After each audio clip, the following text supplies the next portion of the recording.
Okay, sike sakhuluma nge-standard form se-equation ye-cubic function ukuthi ithi y equals ax cubed plus bx squared plus cx plus d. Let's say sithatha i-derivative ka-f. Masithatha i-derivative ka-f siyavumelana ukuthi sothola f of f prime x equals 3ax squared plus 2bx plus c. Masithatha i-derivative galo noma the second derivative of f sizothola f double prime of x equals 6ax plus 2b. Now into enginotisayo ukuthini le graph lena is a graph of a cubic function. Le graph lena is a graph of a quadratic noma parabola quadratic function. Le graph lena is a graph of a linear function noma straight line. Linear function. Noma niyibona leyo nto leyo, this is ax squared bx plus c mx plus c. Mawuzokhumbula ama standard form we parabola and a linear function.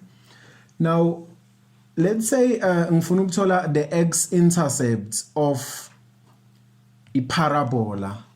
Ngiyazi ukuthi ngizothi x cut bese ngithi let y equal to 0. That's how you solve for ama x-intercept we graph. You let y equal to 0. Kule quadratic graph upho y now y kusho ukuthi ngizoletha y equals to 0. Kusho ukuthi izoba ubani graph yami noma i-equation izothini izothi 3ax squared plus 2bx plus c equals to 0. Bese ngiyafactorize ke ukuze ngizokwazi ukusolve ama x values wama x intercept we parabola yami. Into esingayinothisa ukuthini noma enye into esingayenza, let's say bathi asifune ama stationary points we graph of f. Siyazi ukuthi ukuze sithole abo x bama stationary points sizomderive u-f bese derivative yakhe si-equator to 0. Mas derive u-f sizothola lento siyavumelana sikwenzile lokho. Mase sithatha yona le derivative si-equator to 0 kusho ukuthi sizothola ubani 3ax squared plus 2bx plus c equal to 0. Senza kanje mawukuthi sifuna ama x values wama stationary points and then sesiya factorize ukuze sithola abo x. Now into enginotisayo ukuthi how lento le iyafana exactly na lento le. But kuleli side leli ngifuna ama turning points abo x bama turning points. Kuleli side leli ngifuna ama x intercept or x bama x intercept. Isho ukuthini ke lento le?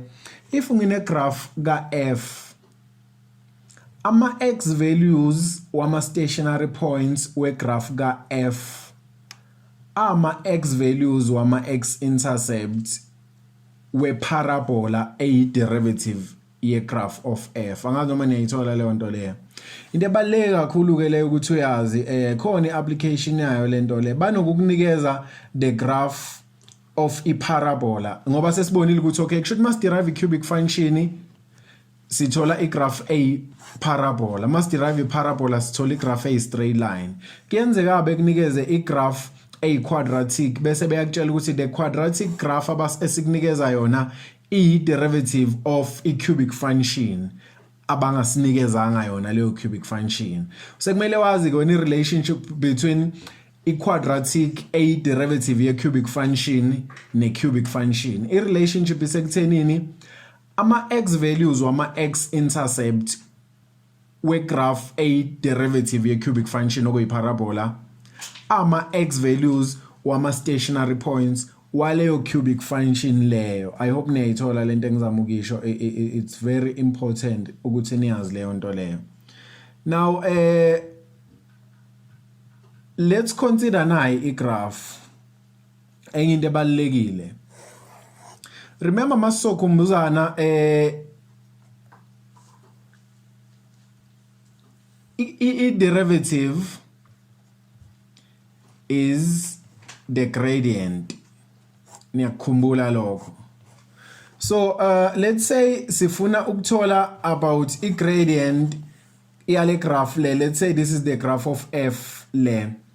Sifuna ukuthola about the gradient of le graph le at any point along the graph. Singakwenza lokho by i-tangent. Remember i-tangent ibisiza ngokusinikeza relationship between yona i-tangent ne-graph in terms of i-gradient. So mangathiwa if you were to draw lana a straight line esiyi-tangent, a straight line esiyi-tangent kuleli side, angazi noma niyayithola lento engizama ukuyenza. Lama straight lines lawa ama-tangents niyawabona ukuthi if besokhuluma nge-gradient yawo bekuzoba i-gradient e-positive. Remember i-straight line esime kanje sine m o positive, i-straight line esime kanje sino m o negative. So if I were to draw ama-tangents kuleli side le graph bekuzoba ama-tangents ane-gradient e-positive. Kusho ukuthini ke lokho? Since ama-tangents at a certain point elingana since ama-gradient wama-tangents each point elingana ne-gradient ye-curve, kusho ukuthi singavumelana ukuthi i-curve yethu kuleli side leli ine gradient e-positive. So f prime x is greater than 0 kuleli side leli. Angazi noma niyayithola lento engizama ukuyenza. And then masingabheka kuleli side leli, if we were to draw mhlambe ama-tangents lana, ama-tangents ebezohamba kanje. Angazi noma niyayithola lento engizama ukuyenza, although kungawona ama-tangents a-perfect lawo, but ama-tangents ebezoma kanje kuleli side leli le graph. So i-straight line esima kanjena sisazi ukuthi sine gradient enjani e-negative. Isho ukuthini ke leyo nto leyo ngo-f? Isho ukuthi no-f kusho ukuthi njengoba ama-tangents wakhe kuleli side ene-gradient e-negative, kusho ukuthi no-f une-gradient e-negative kuleli side leli. Angazi noma niyayithola leyo nto, kusho ukuthi f prime x is less than 0 kuleli side leli. Masinga consider leli side leli, if we were to draw ama-tangents kule graph lena, ama-tangents ebezoba kanje. Kusho ukuthini ke lokho? Kusho ukuthi uyabona mangathiwa bekama straight line, straight line esime kanje sine gradient e-positive, siyavumelana lapho. Kusho ukuthini ke lokho? Kusho ukuthi njengoba ama-tangents kuleli side leli ne gradient e-positive, kusho ukuthi ne graph of f izoba ne gradient e-positive kulo lelo side lelo. Angazi noma niyayithola leyo nto le. So i-conclusion lana isekuthenini, remember greater than 0 positive. I-conclusion ukuthi i-graph may increase ine gradient e-positive, i-graph may decrease ine gradient e-negative, i-graph may increase ine gradient e-positive. Kwenzakalani ke may anga increase inga decrease? Kuyacaca kusho ukuthi nje unga-assume nawo kusho ukuthi i-gradient njengala la at this point lapha ejika khona i-graph ay increase ay decrease.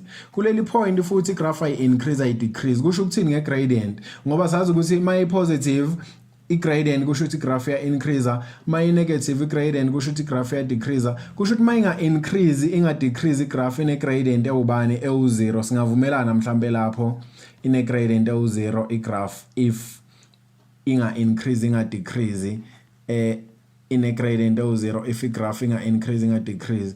And kuyayenza isense ukuthi ama turning points vele lawa besike sawabiza ngama stationary points.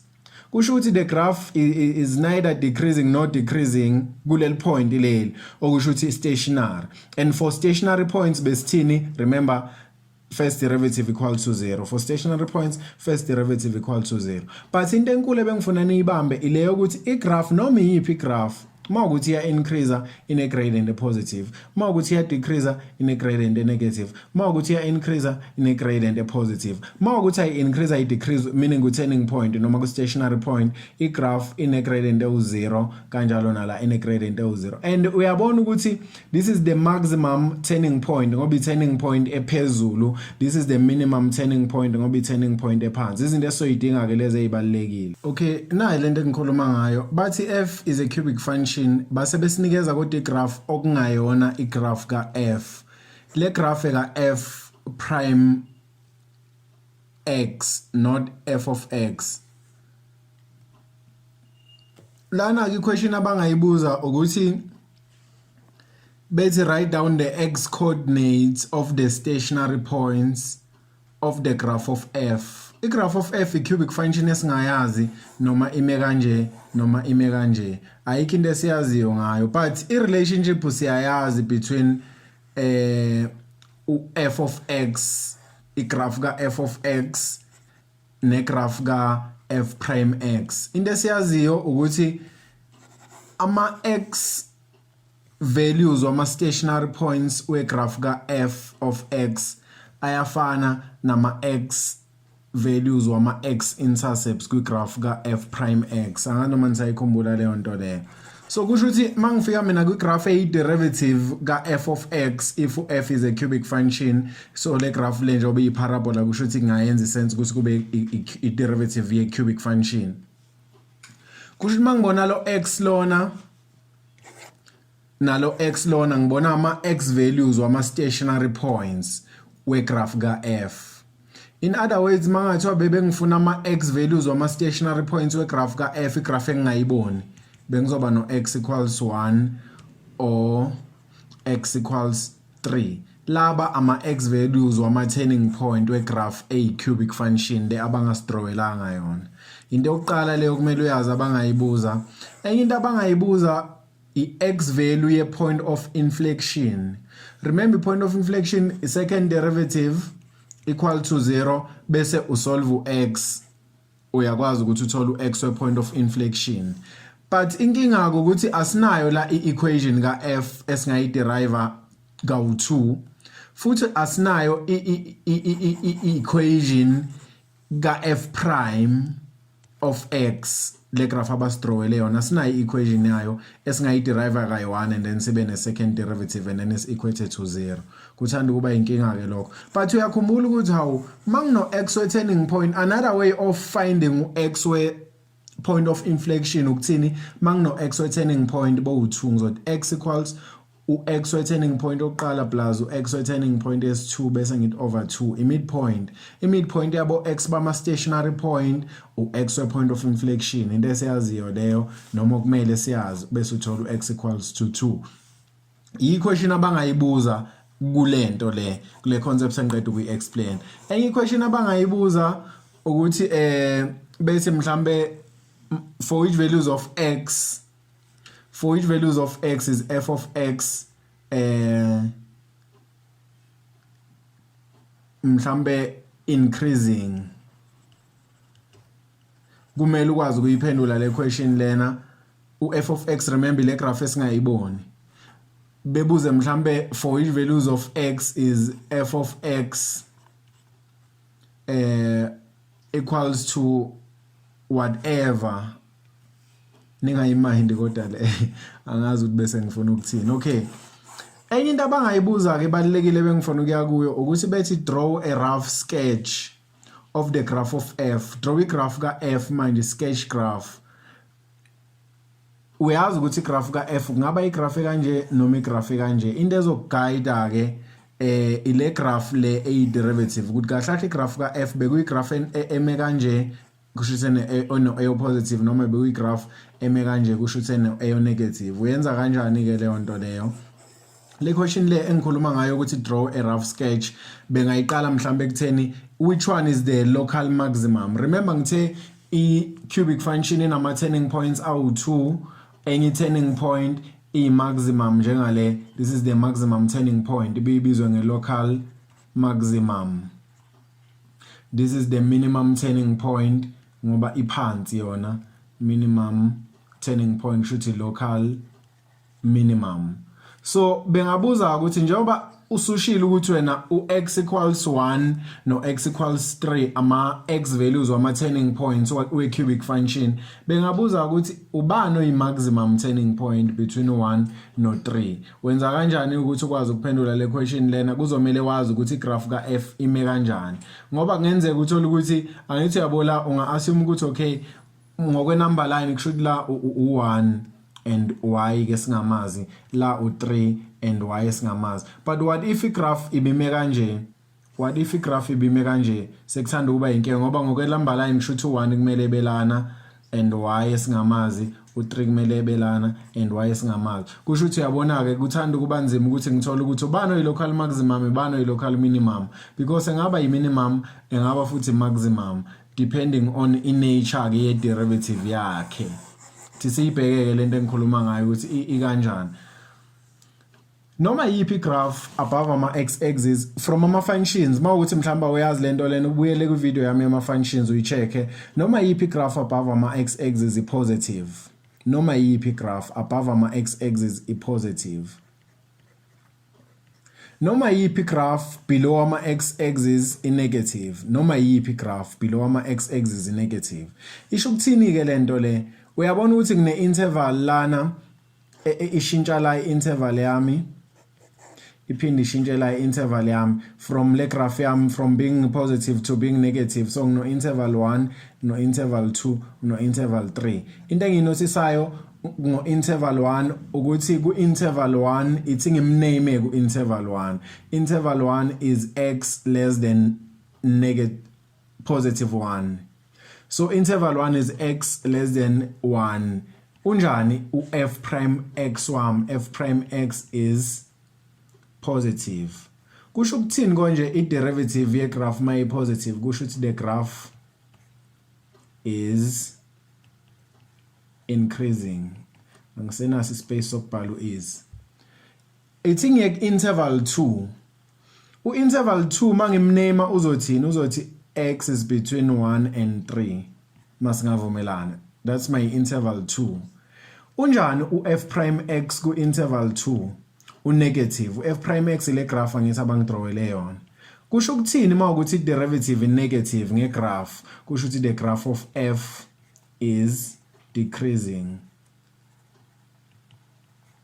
angazi noma niyayithola leyo nto ku interval 3 ubani interval 3 u x is greater than 3 unjani u f prime x u positive kusho ukuthini I-derivative ye graph may positive kusho ukuthi f I-graph is increasing lending ngitshela ukuthini ke ingitshela ukuthi I-graph ye cubic function le engayazi iqale ya increase yaze yafika ku negative 1 kusho ukuthi iqale ya increase yaze yafika ku negative 1 angazi noma niyayithola leyo nto le and then from negative 1 yenze njani it decrease from negative 1 to 3 nayi ine derivative negative kusho ukuthi decrease ile yaze yafika ku 3 mayifika ku 3 yenze njani yase ya increase from u3 ine gradient enjani noma ine derivative enjani e positive so kusho ukuthi le information lena ingenza ukuthi ngikhame up to i-conclusion ukuthi the graph noma the sketch graph of f of x kuzoba igraph kanje kusho ukuthi igraph eqala increase izifike ku turning point o1 i-decrease izifike ku turning point o3 bese iya increase kusho ukuthini ngama turning points wami kusho ukuthi ngine turning points i-turning point ubani x equals to 1 is a local maximum and then x equals 3 is a local minimum angazi noma niyayithola lento le ithi ke ngithatha ama examples mhlamba u2 from past papers siyenze sibone ukuthi bayibuza kanjani and then siqhubeke nayo I-application of calculus okay ngizokwenza le problem le kuphela and then siqhubeke ngoba ngicabanga ukuthi into straightforward in the sketch below the graph y equals ax squared plus bx plus c parabola represent the derivative f prime of f where f is a cubic function. Sebetic number 1 aspale the x coordinates of the stationary points of f. F is a cubic function, remember. So ku number 1 siyakwazi ukuthi sithole ukuthi x ulingana nobani no 1 or x ulingana nobani no 2. Remember ngithe ama x values or ama x intercepts where parabola a derivative a cubic function ama x values or ama stationary points where cubic function. So iyo ke answer ku number 1 lena. And then number 2 but state whether each stationary point in question 1 is a local minimum or local maximum. Substantiate your answer. So basho ukuthi si explain ke answer yethu. Remember sazi ukuthi thina kungenzeka ukuthi le cubic function ibe kanjena noma ibe kanje. If ibe kanjena kusho ukuthi u-x equals to 1 is a local minimum, x equals 2 is a local maximum. Mawukuthi ibe kanjena u-x equals 1 is a local maximum, u-x equals 2 is a local minimum. So sidinga ke ukwazi ukuthi igraph yethu ime kanjani. Remember ngithe noma yipi graph above ama x axis injani i-positive, noma yipi graph above ama x axis i-positive, noma yipi graph above ama x axis i-positive, and then noma yipi graph below ama x axis i-negative. But le graph lane is the graph of f prime x. Kusho ukuthi ishintsha kuphi from being positive to being negative, ishintsha la phinde ishintshe la. So ngizoba na le interval lena, ngibe na le interval le, ngibe na interval le. Ithi ngimname u-interval 1 wami. Interval 1 wami uzothi x is less than 1. Unjani u-f prime x ku less than 1? U-f prime x u-positive. Kusho ukuthi u-f of x is increasing. Remember graph mine f prime x or positive kusho ukuthi ya increase. Yikho ukusubstantiate lokho. And then ku interval 2, now interval 2 uthi between 1 and 2. Unjani f prime x ku interval 2 u-negative. Siyambona now negative. Now siyambona u-negative. Kwenzakalani ke ngo f of x if i-derivative yakhe i-negative kusho ukuthi f of x usuke decreasing. And then u-interval 3 simname simthini x is greater than 2. Ku x is greater than 2 i-derivative ka f injani? I-derivative i-positive. Na i-graph i-positive. So kusho ukuthini njengoba i-graph i-positive kusho ukuthi u-f of x is increasing.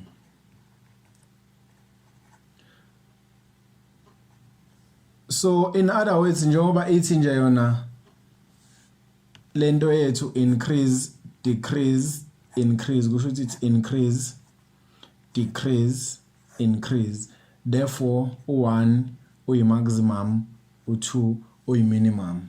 So i-conclusion esingayenza ke leyo after writing lento lena siyakwazi ukuconclude sithi therefore x equals 1 is local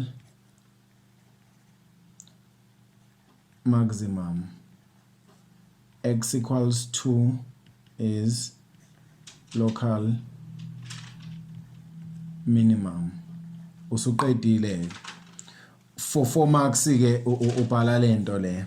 And then number 3 bathi determine the x coordinates of the point of inflection. Lena dengisho uzothini 1 plus 2 over 2 uthola ubani u-x o3 over 2 uyeke u-x of the point of inflection lona. And then equation elandelayo ithi hence or otherwise draw a sketch graph of f. So a sketch graph of f usoyidraw kanjani? Sizoyidraw sisizwa ile information le. Sketch graph of f. So ngizodraw ke I Cartesian plane mhlambe ibe kanjena, ngino y lana, ngino x lana, and then ngino 1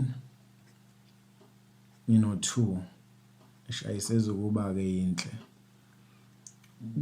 Akunendaba ukuthi uyidraw kanjani as long as sine maximum turning point lana and then sibe ne minimum turning point ku 2.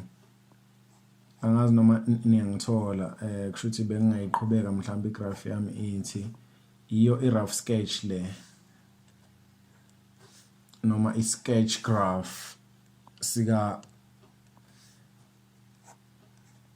f of x. So lana ngino 1 and f of 1 angimazi ukuthi ubani. Lana ngino 2 and f of 2. Izo kuphela izinto engingakwazi ukuyiveza lezo. Usuqedile ke. I hope niyayithola. Kubalekile ukuthi nikwazi ukuphendula ama questions akanje. Kwi-exam nenze sure ukuthi nifika nikwazi ukuwaphendula ama questions akanje. It's part of calculus. Application of calculus. Nayi into ebalekile okumele uyazi. Uyakhumbula ukuthi ubuwazi ukuthi the gradient is the derivative. Into okumele ukwazi ke into okumele uyazi manje enye ukuthi mase siku application of calculus the rate of change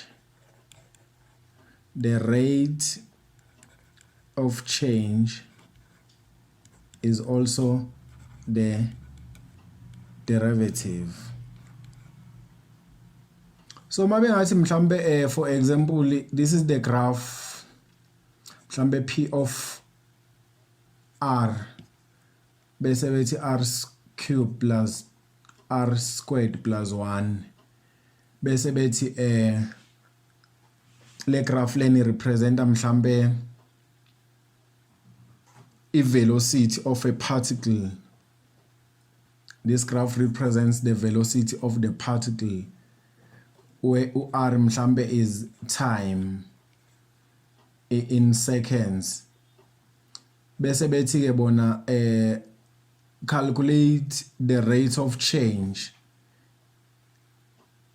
in particles velocity. But a rate of change base bathi of particles velocity. When awazi ukuthini the rate of change is the derivative. The derivative of what? Of particles velocity.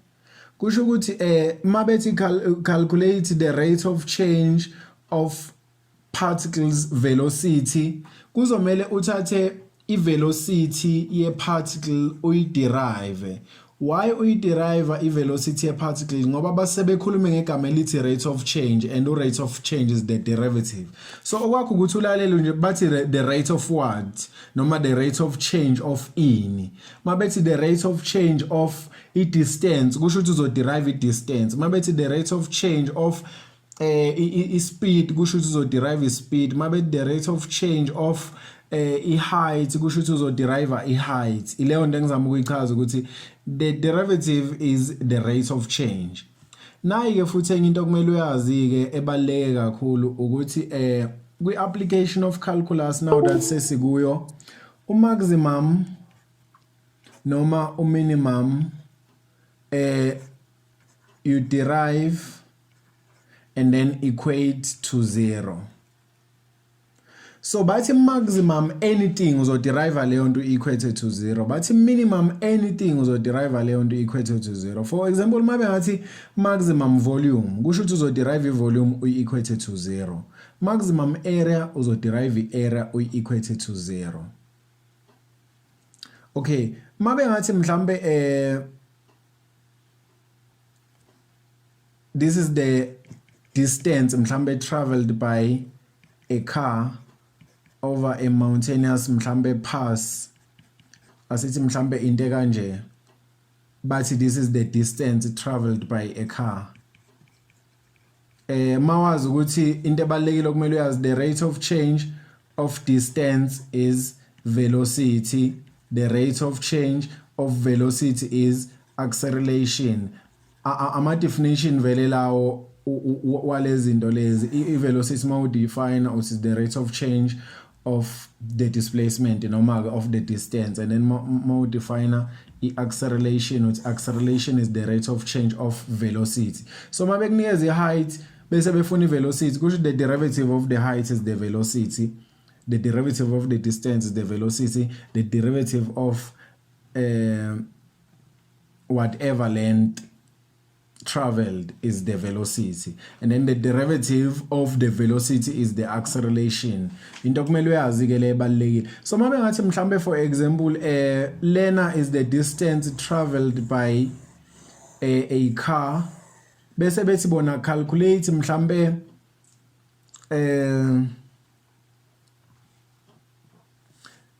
the time ezosinikeza the maximum rate of change of the distance. Kusho ukuthi uzofike wenze njani uyifune lento le i-rate of change of distance. Na i-rate of change of distance is 3t squared plus 4t plus 1. This is the rate of change of the distance okuyi velocity. But ngoba bathe maximum bafuna isikhathi lapho khona lento le izoba at maximum, and maximum or minimum derivative equal to 0. Kusho ukuthi you'll then have to derive lento futhi bese equator to 0 i-derivative yakhona bese ukhani uthola isikhathi lesabasifunayo. Kusho ukuthi 6t plus 4 equal to 0 bese solve isikhathi. Although singeke ke size siyenze isikhathi sala sizoba negative okuyinto very impossible ukuthi yenzeke leyo, but for argument's sake let's say besinento kanjena ngicabanga ukuthi niyayithola into engizama ukuyi-explaina la ukuthi besinikezwe enye into babuza bona maximum of enye into. Ngithe mina mabethi maximum or minimum uderive leyo nto equate to 0. So bebethe bona asitholeni isikhathi esizosinikeza maximum rate of change of distance. Iphi rate of change of distance asinayo le akuyona rate of change of distance. Kusho ukuthi bekumele siqale siyithole i-rate of change of distance. Bese senze njani ngenxa ka maximum si derive si equate to 0 bese siya solve ke lento abayifunayo. Anga noma niyithola leyo nto le. Ithi ngenza ama examples awu 2 or 3 on i-application of calculus edinga lento le ka rate. And then ngizoya ke nakubo o maximum no minimum mase sesikhuluma ngama shapes ama cylinder nama sphere, and then kuzobe sekuphela kwayo ke application of calculus. Okay, nayi example ayihluphi kodwa kakhulu ifuna nje ukuthi wazi ukuthi u-rate usho ukuthi you derive the rate of change is the derivative. So mabethi the rate of change of leyo nto leyo uzoderive leyo nto usune rate of change of leyo nto leyo. But a tourist travels in a car over a mountainous pass during his trip. The height above sea level of the car after t minutes is given as s of t equals 5. Okay, 5t cubed minus 65t squared plus 200t plus 100 meters. This is the height. Leba sitshelile ukuthi height. Now ku number 1 bathi ke how high is the car above sea level? Kusho bafuna height when it starts its journey on the mountainous pass. Uyezwa la ukuthi akukhulunyanga nga rate, akukhulunyanga nga maximum, akukhulunyanga nga minimum, kusho ukuthi asiderive. Okusho ukuthi usebenzisa yena lona mayisiqala ijourney obviously kusho ukuthi isikhathi sisuke singakahambi ku 0 minutes after a journey has started. Kusho ukuthi 100 meters i-answer. Noma niyithola le answer vele le mofa ku 0 ku t uzothola 100. So iyo ke height le akakuyo ke lo muntu lona above sea level maqala ijourney. Calculate the car's rate of change of height. Uyayizwa ke leyo nto leyo. Nangu rate of change uyaderive. Uderive in to the rate of change of in i-height above sea level. Iphi height above sea level? Na i-height above sea level ku statement. Niyayizwa leyo. Kusho njengoba bethi the rate of height, the rate of change of height kusho ukuthi i-derivative i-height. Ngoba rate of change is the derivative. But ke with respect to time, 4 minutes after the journey on the mountainous pass.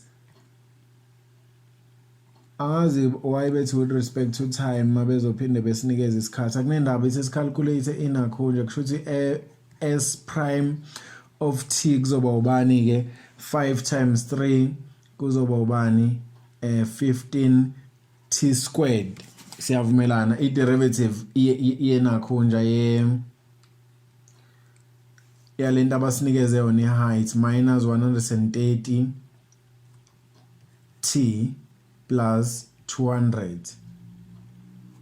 So this is the rate of change of height at any given point along the journey. Angazi uma niyithola leyo nto le kufana nokuthi uthi wena this is the derivative of the curve at any point. So mawuyifuna at 4 minutes uzofaka u4 lana, mawuyifuna at 3 minutes uzofaka u3 la. So this is the rate of change of the height at any given time kahle but thina siyifuna at time 4 minutes. Kubalekile ukuthi uwa check isikhathi ukuthi lesikhathi lesabakhuluma ngaso la siya correspond nesikhathi abasinikeza sona ku statement but after 10 minutes kusho ukuthi time is in minutes. So si happy ngo 4 minutes singamsebenzisa njoba ngifaka u4 la kuzoba ubani u15 4 squared minus 130 4 plus 200 and then usungakwazi ukuwork out ukuthi ubani ki rate of change of a height 4 minutes after the journey has started. Yenziwa kanjalo ke lento le uthola negative 80. So negative 80 meters per minute kahle. Actually velocity le I rate of change of height I velocity. So ku number 3 bathini interpret the answer to question 2. So njoba I negative nje I velocity kusho ukuthi the car is going down the mountain. Ungayibeka kanjalo. Njoba in a negative velocity kusho ukuthi it's going down the mountain I car. Number 4, how many minutes bafuna isikhathi ku number 4? How many minutes after the journey has started will the derivative uyayizwa indlela engiyifunda ngayo manje, will the derivative of height with respect to time be minimum? Niyayizwa leyo nto leyo.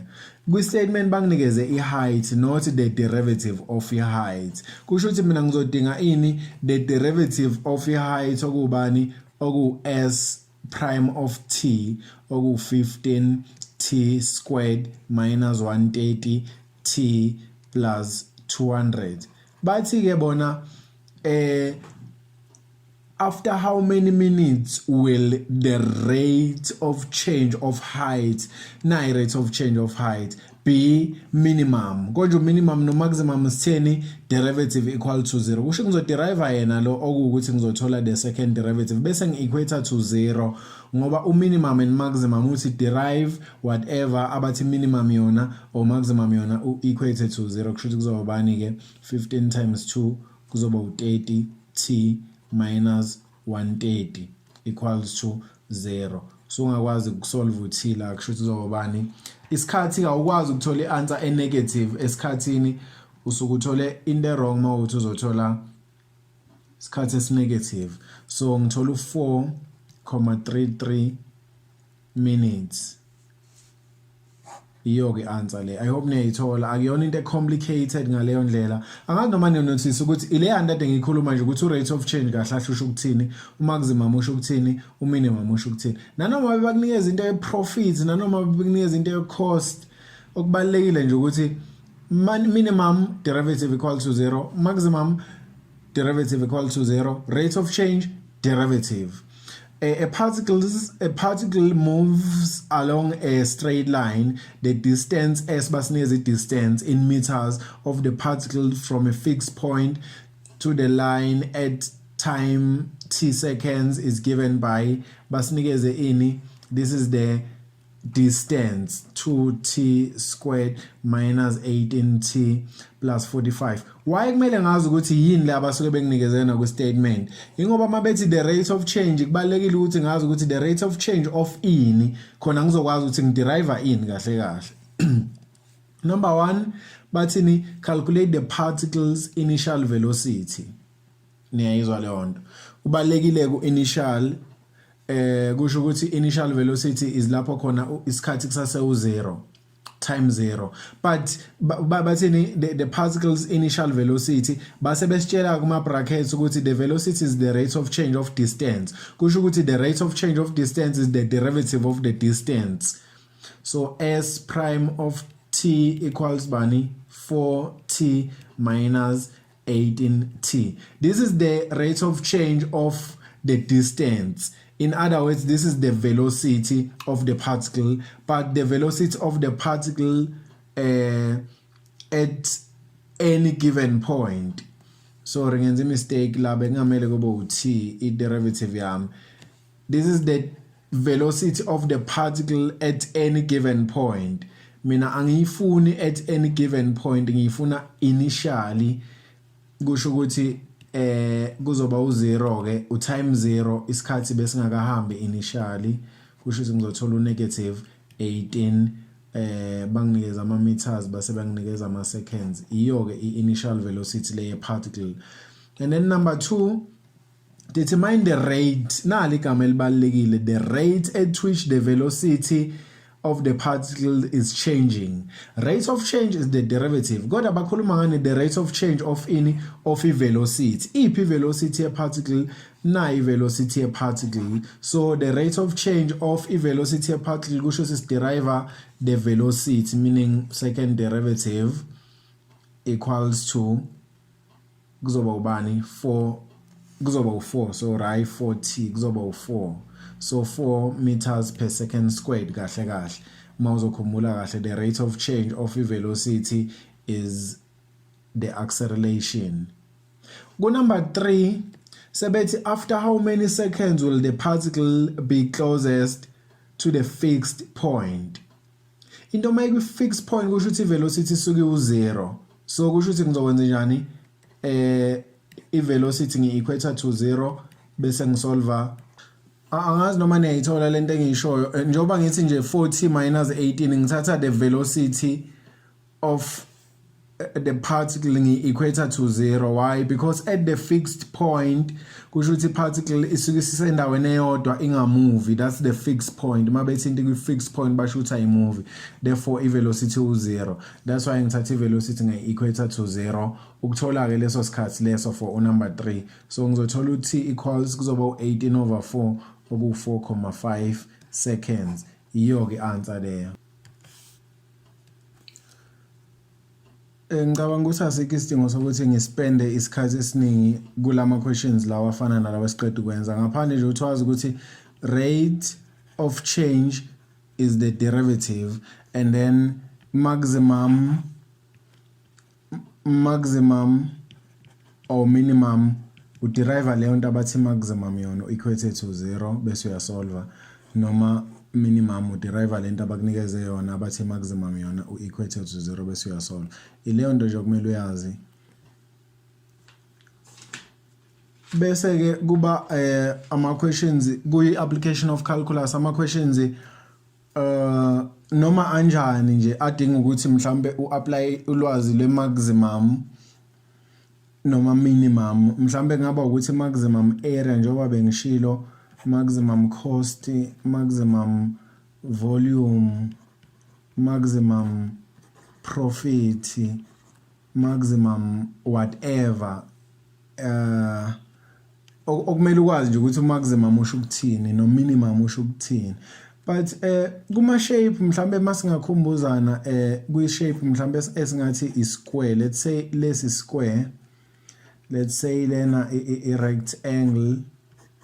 Let's say lena a circle and then lena a triangle. Kubalekile ukuthi wazi ukuthi okokuqala nje lama shape siyawabona ayi 2D, two dimensional shapes. kusho ukuthi awanayo ivolume. Into eyi2D ayinayo ivolume. Ivolume ukuthi into ingakwazi ukuphatha into engakanani njengeglass yamanzi mhlambe encane ikwazi ukuphatha mhlambe amanzi alingene yona. Kusho that's the volume of leyo glass leyo yamanzi. So it has to be i3D ukuze into ibe nevolume. Mayingeyona i3D ayinayo ivolume. Into esingayibheka ku into eyi2D into enjenge area singayithola ke area nento enjenge perimeter. Izo ke izinto kumele uzazi ke i-perimeter ukuthi itholwa kanjani ne-area itholwa kanjani. I-area let's say i-square lesi sine side kwi-square sibe ne-side kwi-square sithi leli side leli lana kwi-rectangle i-length and then leli breadth and then siyazi ukuthi i-circle inento okuthiwa i-radius r and then i-triangle sithanda ukuthi sibe ne-perpendicular height. Sithanda ukuthi sibe ne-perpendicular height. Now mabengathiwa kumele sithole i-area ye-square shothi izothini side times side. Itholwa kanjalo i-area ye-shape uthatha nje side ulithambe nelinye side eli1 times elinye side shothi i-area ye-square bekuzoba s squared and then i-area ka rectangle kusho ukuthi side futhi times side njengoba ngizama ukucacisa shothi length times breadth. Bese i-area kalona uyazi i-area ye-triangle kumele ithi 1/2 bese ithi base times the perpendicular height. I-perpendicular height le height le engiyenze ngo-red noma niyayithola leyo nto leyo. And then i-area ye-circle usungazama mhlambe ukuyibamba ngokuthi izothi pi r squared. Ungabisabuza ukuthi uvelaphi pi r squared uzobuya umazi ngelinye ilanga but ithi pi r squared. And then i-perimeter usuku adda wonke ama-sides njengokuthi ngizothi leli side plus leli side plus leli side plus leli side ngizothola i-perimeter ye-square. Shuthi i-perimeter ye-square kuzoba ubani u4s. Niyayithola leyo nto le kusho ukuthi side lokuqala plus iside lesi2 plus iside lesi3 plus iside lesi4 ngoba awu4 kusho ukuthi 4s plus s plus s plus s is 4s. I hope niyayithola leyo nto le. And then kwi-rectangle kusho ukuthi kuzoba ubani i-perimeter yakhona kuzoba ukuthi ngithatha iside leli eli-L plus leli eli-L lesi2 angazi noma niyayithola lento ngisho ukuthi lo L lo plus lo L lona bese ngithi plus B plus B kusho ukuthi lo B lo plus lo B lo kusho ukuthi u-adda wonke ama-side mawufuna i-perimeter ye-shape kusho ukuthi uzothola ubani 2L plus 2B. And then kwi-circle khona ibambe kanjena kuzoba u2 pi r. The circumference is 2 pi r kusho ukuthi le length le angithi yabona kuona ama-side but mangisuka kuleli point leli ngirounde ngithi ngize ngizobuya lana ngizothola u2 pi and then kuba u-r.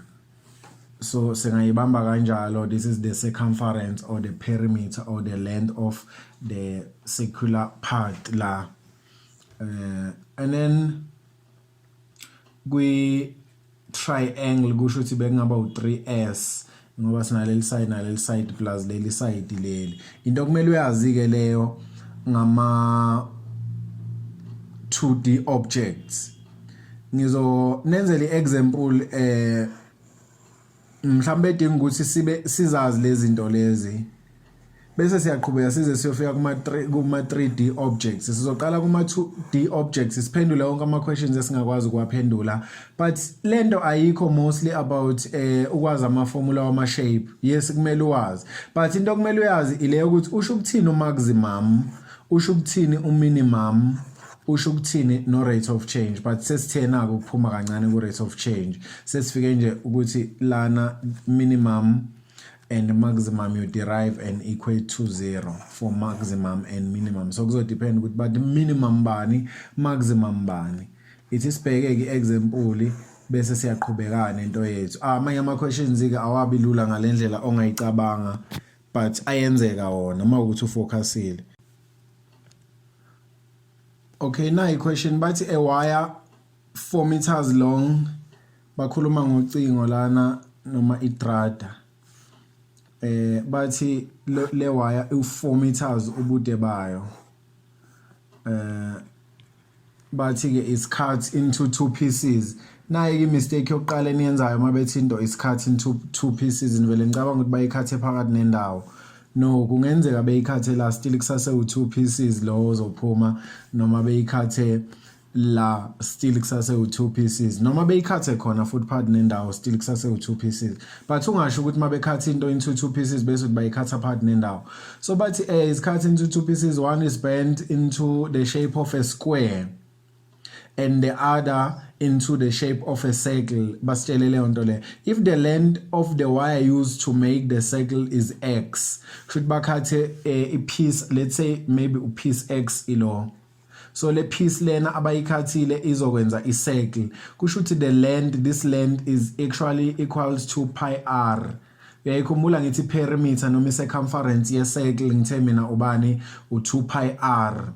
So kusho ukuthi ukusuka la uhamba uthi uzofika lana uyiwo lo x lo, and siyazi ukusuka la uhamba uthi uzofika lana that is u2 pi r. So u2 pi r ulingana no x, angazi noma niyibamba leyo nto leyo. Now bathini ke bathi write in terms of x the length of the sides of a square. Singavumelana ukuthi kusho ukuthi le piece le circle, le piece lena esele njoba bekhipha ipiece ye circle, kusho le piece le esele ipiece yokukhanda isquare. And ngoku-understanda kwethu i-nature ye-square, i-square sinama sides awu4 alinganayo. Kusho ukuthi njengoba mangathi mhlambe sithathe kanje sithi from A to B bengeyokukhanda i-circle, from B to C bengeyokukhanda ini i-square. Kusho ukuthi mangathi mina A B plus B C kusho ukuthi ngizothola u4 meters. Niyayivuma leyo nto leyo. Kusho ukuthi u-AB u-X u-BC angimazi and then equals to 4. Kusho ukuthi u-BC is bani is 4 minus X. Kusho ukuthi le length le esele le enye yokukhanda i-square i-length yakhona u4 minus X iwire esizoyisebenzisa. But i-question ithini ke number 1 sesiphendula number 1 ke manje. I-question ithi thina asithole i-length ya each side of i-square. I-square sinama sides awu4 and lawo ma sides akhandwe ilo. Kusho ukuthi side eli1 kuzomele lithole u4 minus x over 4. Ni understand iwire nayo ezokhanda i-square. Since i-square sinama sides awu4 lingana kusho ukuthi lento so divide ngo4 bese sithola ke i-side le i-length yama sides we square. Number 1 ke lo kusho ukuthi ubani answer ka number 1 sothola length of ama sides we square is 4 minus x over 4. Ungayibhala ke na kanje 1 minus x over 4. Ngiyithanda kanjalo. I hope niyayithola ifraction niyakwazi ukusolve ifraction. And then number 2, show that the sum of areas. Awubakhuluma ngama area konje shape esinayipi, i-shape eyi-square ne shape eyindilinga. So i-square siyazi ukuthi i-area yakhona ileli side times leli side kusho ukuthi u-L squared, since ngibize the side of i-square u-L, and then lona yena i-area yakhona izothini pi r squared.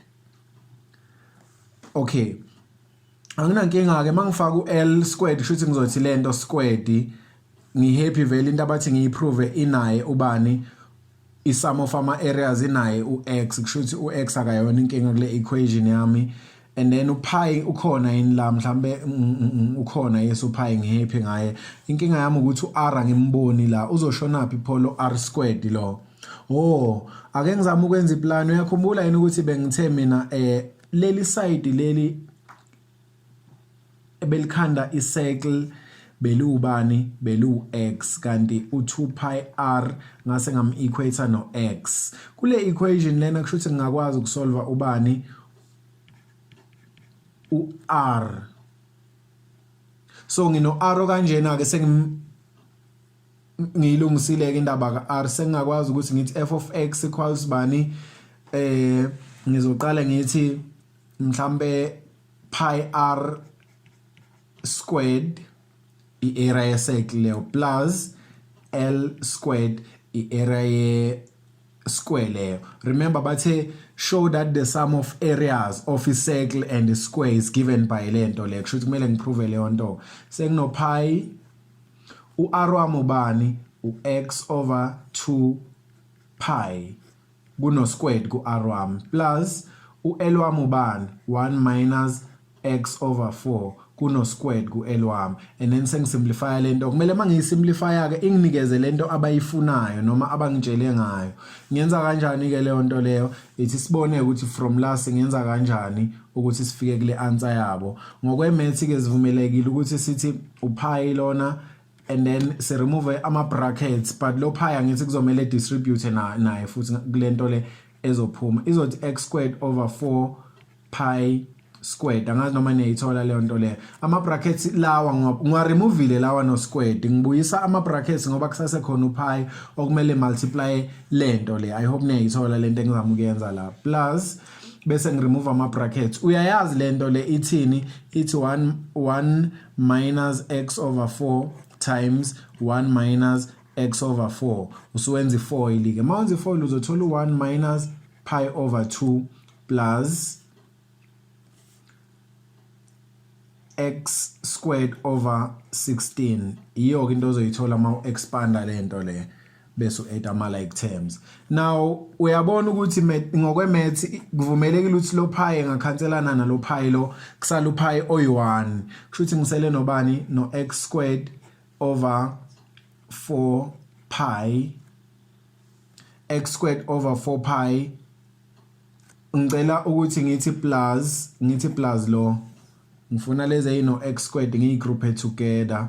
Kusho ukuthi ubani x squared over 16 bese ngithi minus ngicela ukuza ngalo angishintshi lutho nje ngiya rearrange and then plus 1 kusase u f of x wami lona. Remember sengifuna ukwenza njani ke manje uyabona ukuthi awekho ama like terms la ku expression yami, but akhona ama like terms la kule piece ye expression yami. Kusho ukuthi mangakhipha ngifuna ukuthi kukhona I common factor not ama like terms. Khona I common factor x squared mangayi factor out kusho ukuthi ngizosala nobani nangu x squared ngizosala no 1 over 16 plus 1 over 4 pi. Angazi noma niyayithola leyo nto leyo. Ngirearrange lento le ngaqala ngo x squared over 16 plus x squared over 4 pi and then ngakhipha u x squared mawukuthi mhlamba uyiboni kahle, and then minus x over 2 plus 1. Iyo ke into ade bethi siyiprove velele u f of x wethu. Mawubheka u f of x wethu ufana exactly nalento esiqeda ukuyithola. So bekumele nenze kanjalo ukuthola le answer le. Kuyenzeka ukuthi umuntu uyaba ne challenge ukuthola le answer le bese vele ishiya yonke le question le engabe sanaka ukuthi question number 3 uthini. Uthi question number 3 how should the wire be cut? Babuza ivelu ka x kushuthi noma ke babuza kama length lawana. How will the wire be cut so that the sum of areas of the circle and the square be minimum? Bakhuluma ngani sum of areas be minimum? Usho ukuthi uthatha sum of areas uyiderive u-equate to 0 for minimum. Niyayithola leyo nto bese uyasolve. Uthatha yona lento lena noma bikuhlulile ukuyisolve uyayithatha yona lento uyiderive equate to 0 usolve lo x lo ke ileyo nto abayifunayo kuphela. Hayi ukuthi usuzothi ngoba ikuhlulile awusayenzi. No, kumele niyenze leyo nto leyo. Okay, ngicela ukuyithatha ke yona lento le bese ngizama ukuyiderive si equate to 0 sibone ukuthi sithola ubani. Okay, so kusho ukuthi sizo njoba bethi how should the wire be cut so that the sum of areas, nice sum of areas of icycle nesquare be minimum. Minimum yakhumbula ngithe derive leyo nto abakhuluma ngominimum wayo equated to 0. Bakhuluma ngominimum 1 we sum of ama areas. Kusho ukuthi bakhuluma ngominimum walento le. Asiyiderive ke si-equated to 0. Kusho ukuthi sothini f prime of x equals to 0 bese ke i-derivative izothini ke yala. Kusho ukuthi kuzawubani noma niyonotice ukuthi lo uyi-constant wonke lo uyi-constant kufana nokuthi 2x squared kahle kahle kusho uzothatha lo 2 times nalo 2 ubuyisela u-x minus 1 same thing kusho sokwenza njani sothatha lo 2 lo sometimes nayo yonke lento kuma brackets kusho kuzoba u2 times lona bese sibuyisela u-x minus 1 kwi-exponent kuzoba 1 minus siderive lo sivumelekile ukumderive kusho ukuthi kuzoba 1 over 2 equals to 0. So ungamsolva ke la u-x yes ungakwazi ukumsolva umsolva kanjani ku-x kusho ukuthi kuzoba ubani mhlawumbe unga times ngo2 throughout bese ke uya transposer kusho ukuthi kuzoba ubani ke 1 over 4 1 over 16 plus 1 over 4 pi kusho ukuthi x wakho kuzoba yilento but uzoyisolva ke obvious usho ukuthi ubani comma bani mawukuthi ngenza imistake angiyenzanga kwi-calculus ngiyenze kwi-algebra so le video ye-calculus ngicabanga ukuthi nizokwazi ukungixolela ngaleyo reason leyo but ungayisolva now check ukuthi uthola u-x obani. Now in question bathi a farmer has a piece of land in the shape of a right-angled triangle OMN as shown in the figure below. Siyayibona nangu OMN. Bathi ke he allocates a rectangular piece kushuthi njengalena njengoba niyibona nale i-rectangle kushuthi u-allocate a rectangular piece of land PTOR to his daughter, giving her the freedom to choose P anywhere along the boundary MN. So indlela ka-allocate ngayo ke le land lena ufuna u-allocate iland e-rectangle unikeza i-daughter ukuthi i-choose u-P wayo anywhere along le boundary le. Kushuthi enga-choose u-P mhlambe la kushuthi iland yakhe izoba kanje if e-choose u-P la njengoba ethi uyam-allocate lo baba wakhe if e-choose u-P mhlambe lana kushuthi iland ka-daughter izoba kanje. I hope niyayithola leyo nto le if e-choose u-P lana kushuthi iland ka-daughter izoba kanje ileyo nto abazama ukuyichaza kuzodependa ukuthi uphi umchoose kuphi. Sebethi let OM equals A, ON equals B and P X and Y be any point on MN. Determine the equation of MN in terms of A and B. Bafuna equation ka MN in terms of A and B. Siyithola kanjani equation uMN uyambona ukuthi uyi straight line. Kusho ukuthi soyithola equation ye straight line ukuze sithole equation ye straight line sodinga igradient. Igradient is y2 minus y1 over x2 minus x1. Ngicabanga ukuthi niyabona sothola negative b over a. Now my points ozowasebenzisa ukuthola igradient. Sothola negative b over a. And then siyazi straight line y equals mx plus c. C is the y-intercept. Kusho ukuthi u-b i-y-intercept. Ngamanye amazwi njengoba sengino m nje oyileyanto kusho ukuthi ngiyakwazi ukuthola i-equation ye-graph ngithi therefore izothi minus b over a x plus b. Yiyo ke equation ye-graph le.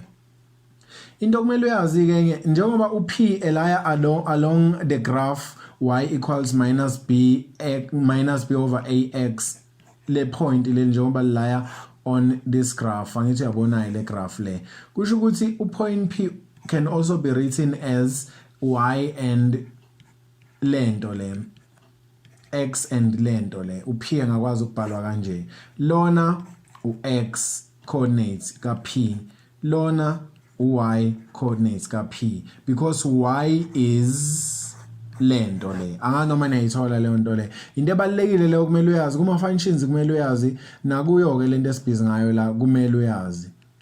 Okay, now sebethi ke ku number 2, prove that the daughter's land will be a maximum area. Uyayizwa leyo nto le kusho thatha i-area uyi-derive equated to 0 for maximum usolve ke leyo variable leyo. Bathi ke siprove ukuthi udaughter uzothola i-maximum land if choose upoint P kwi-midpoint ka-MN. Ubani yona leyo midpoint ka-MN? I-midpoint ka-MN sesiyaqala siyasolva izothini x equals 0 plus a over 2. Anganoma niyayithola leyo nto leyo ngifuna u-x we-midpoint ka-MN kusho ngithatha u-x ka-n ngithatha u-x ka-m ngiyaba-add bese ngidivide ngo-2. Niyalazi iformula le-midpoint from i-analytical geometry. Now x ozosinikeza i-midpoint kusho ukuthi masingathola u-x ozosinikeza i-maximum area ebe yilento le kusho ukuthi udaughter ngempela uzokwazi ukuthola the maximum land if choose u-x at the midpoint of MN. Noma niyayithola leyo nto le awuthi sibone lo u-x we-midpoint ngoba bakhulume nge-midpoint la ngiyikhathaze mina ngo-midpoint because bakhulume nge-midpoint. But udaughter as prove ukuthi uzothola i-maximum area noma uzothola i-maximum land if choose u-x kwi-midpoint. Ubani ke if choose u-p sorry kwi-midpoint ka-MN ubani ke i-midpoint ka-MN na i-midpoint ka-MN although ngisolve u-x kuphela wakhona ngakwazi kodwa nokuthola y but ithi sime kuyo x ithi sibone ukuthi i-maximum area siyithola kanjani. Remember i-area izothini i-area izothi area equals length times breadth isho kanjalo i-area ye-rectangle kusho ukuthi izothi leli side leli times leli side leli liwubani leli side leli niyavuma ukuthi liwu-x leli side leli. Angithi uma ngathiwa ngithatha nje OR is the distance from 0 to x value ka r u-x the distance OR is actually u-x times the distance PR for example kungaba ubani nanoma bengikhuluma ngale distance still nakhona isa apply lento engizama ukuni explainer la yona la i-distance PR is the vertical distance from R to P. Ubani lana sisuka ku0 siya ku P kusho ukuthi siya kulo y lo kusho ukuthi the distance RP is actually uy but uy is lento le angazi noma niyithola leyo nto le kusho ukuthi kahle kahle bekumele sithini ke sithi area is length ilength yethu kuzoba u-x ilength yethu kuzoba u-x times i-breadth yethu is the distance oku-y and y is defined as minus b over a times x kusho soba nobani minus b over a times x and then plus b y wethu lowo sesingayisolva ke area kuzobani minus b over a x squared plus bx yiyo i-area yethu le thina asifuni i-area but sifuna ini thina i-maximum area noma u-x ozosinikeza i-maximum area. For maximum area uthatha i-area uyi-derive uyi-equate to 0 asiyithatheni-ke i-area siyi-derive siyi-equate to 0. This is true for maximum siyavumelana so kuzoba ubani-ke i-derivative minus 2b over ax plus b equals to 0 ngiderive lento le ngathola lento le I hope niyayithola leyo nto le sekumele manje ngenze njani ke ngisolve u-x ozonginikeza the maximum area of iland kusho ukuthi kuzoba minus 2b over a times x ngibhale kahle u-x wami times x equals to minus b solve u-x lana kusho ukuthi sisothini times a over negative 2b times a over negative 2b. I hope niyangithola. Lo a nalo a bayakhanselana. Lo negative 2b nalo negative 2b bayakhanselana. Gcina kusala u-x kuphela ngapha. Ngale kwa right lo no negative wakhona bayakhanselana.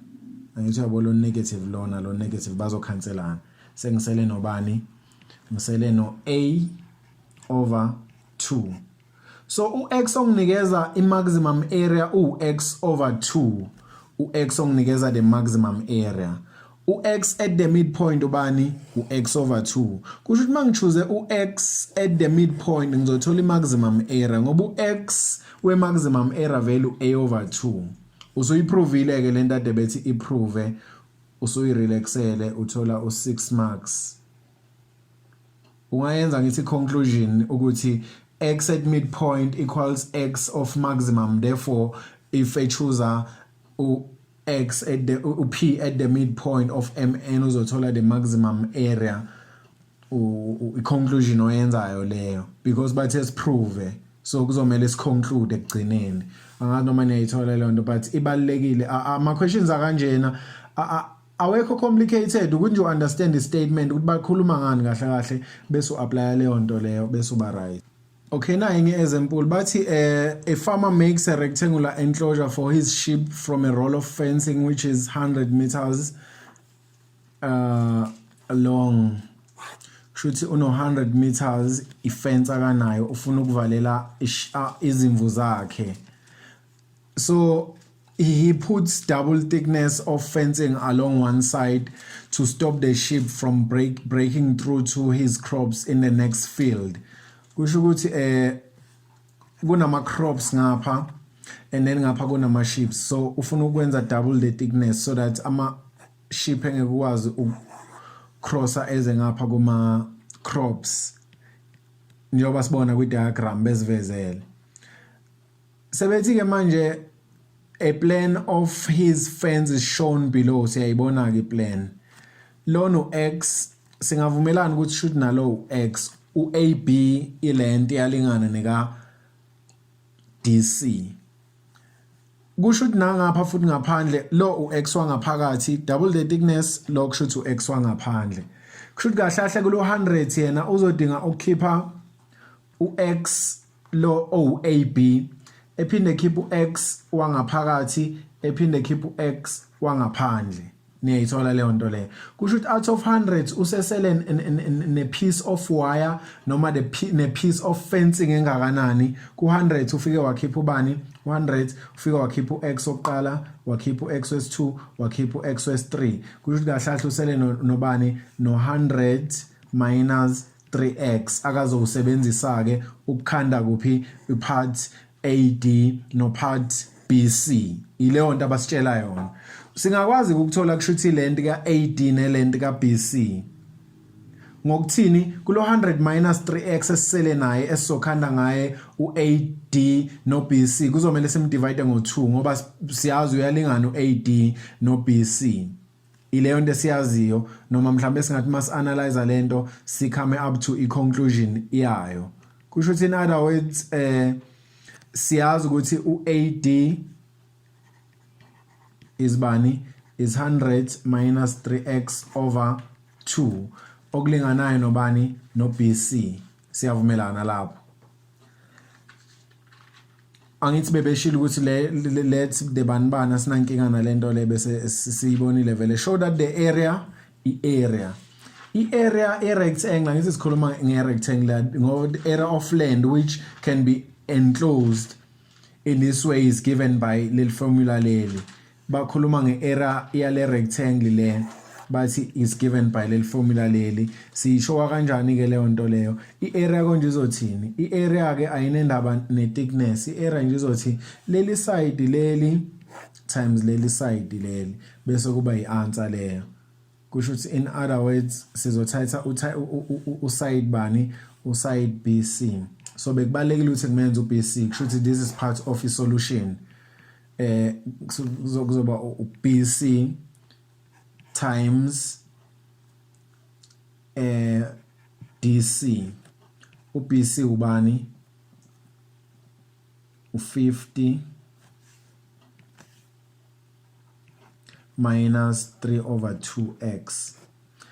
Noma niyathola ukuthi y ku50 minus uBC, y ku50 minus 3x 3 over 2x angithi uyabona uma useparate le fraction kuzoba 100 over 2 minus 3 over 2x kusho ukuthi lona ukuskiphela u50 uyiseparate kanjalo times mase siqhubeka times uDC ubani uDC uX kusho ukuthi area ke A of x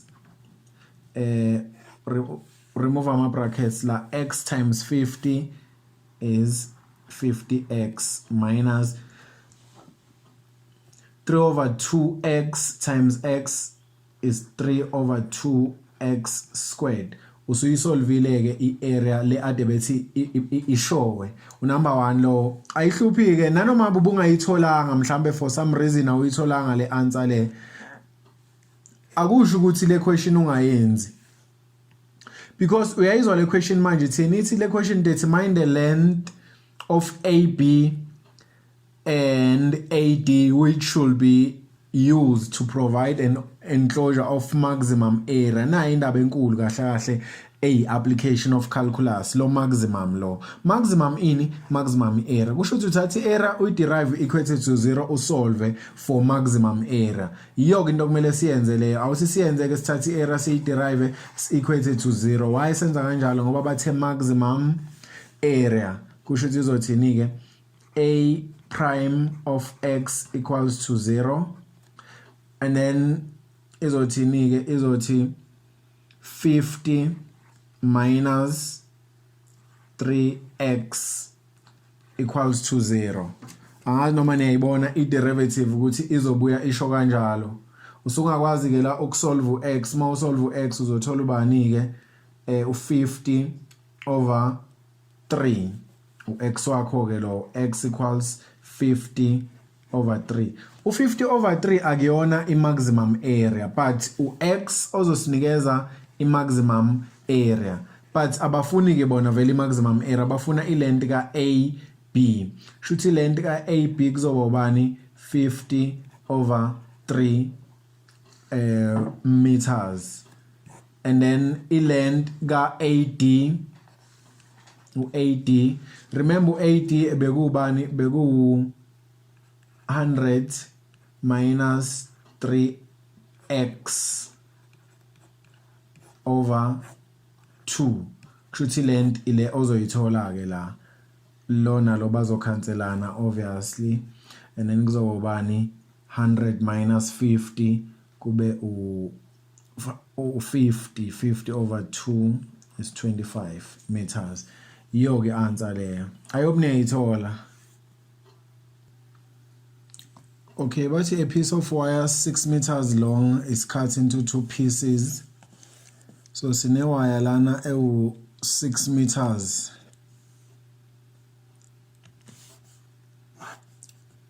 But it cut into 2 pieces. One piece of x meters long is bent into a shape, into a square ABC D.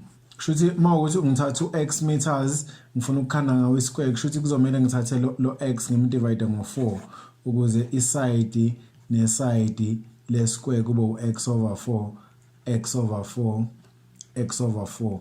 Mo add lo x over 4 nalo x over 4 nalo x over 4 nalo x over 4 uzothola u-x noma ku1x kusho ukuthi each side of i-square kuzomela lithole x over 4 meters ilength.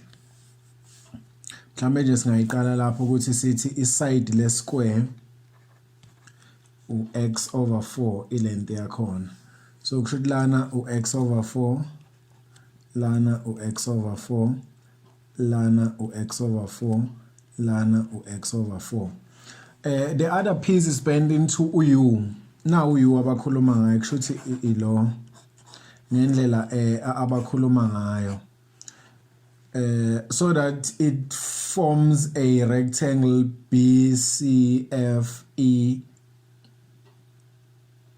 BEFC when placed next to a square. Njengoba sibona kwi diagram, calculate x for which the sum of ama area enclosed by a wire will be maximum. Sum of ama area kusho ukuthi bafuna u-x ozosinikeza ukuthi masithi s squared plus l times b sithole maximum.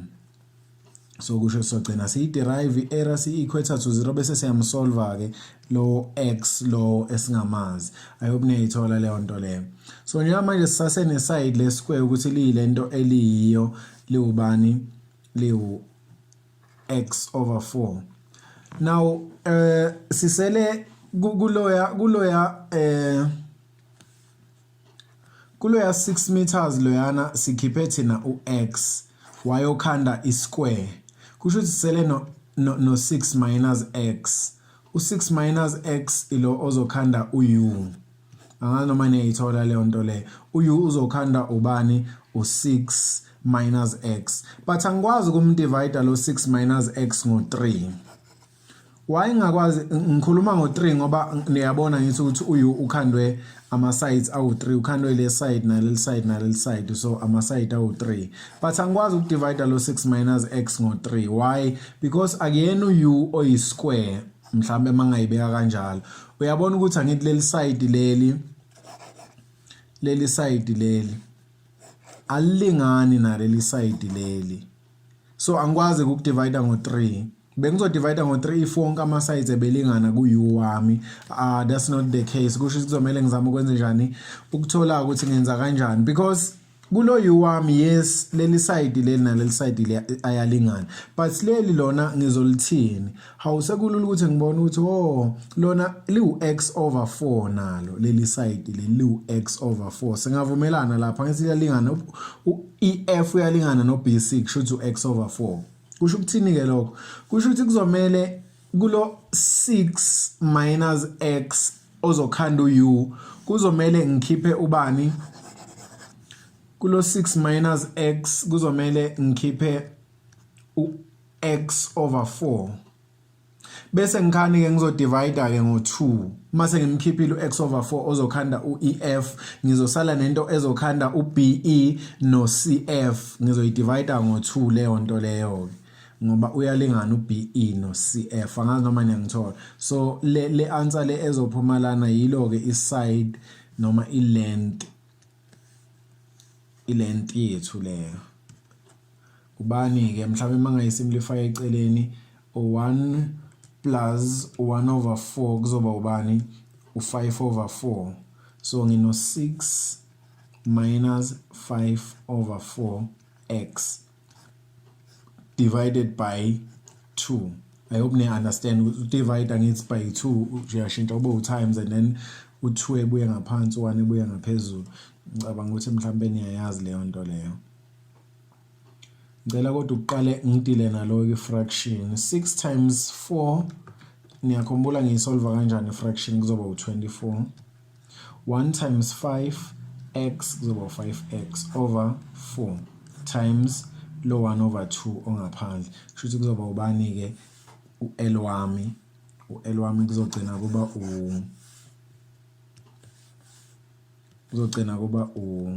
u24 minus 5x over 8. Yilo ke side leli u-length noma ngithi mhlambe equals BE equals FC ukuze ngibe more specific. Now sengingakwazi ukuthola ama-area ngoba senginawo onke ama-side engiwadingayo ukuthola ama-area. Ngingakwazi ukuthola ama-area. Kusho ukuthi i-area yami izothini ke sum of ama-areas kusho ukuthi kuzoba ubani u-L squared noma u-S squared i-square le i-area ye-square le plus i-area ka-u izofuna ukuthini izofuna ukuthi leli side leli u-CF times leli side leli kusho ukuthi izothi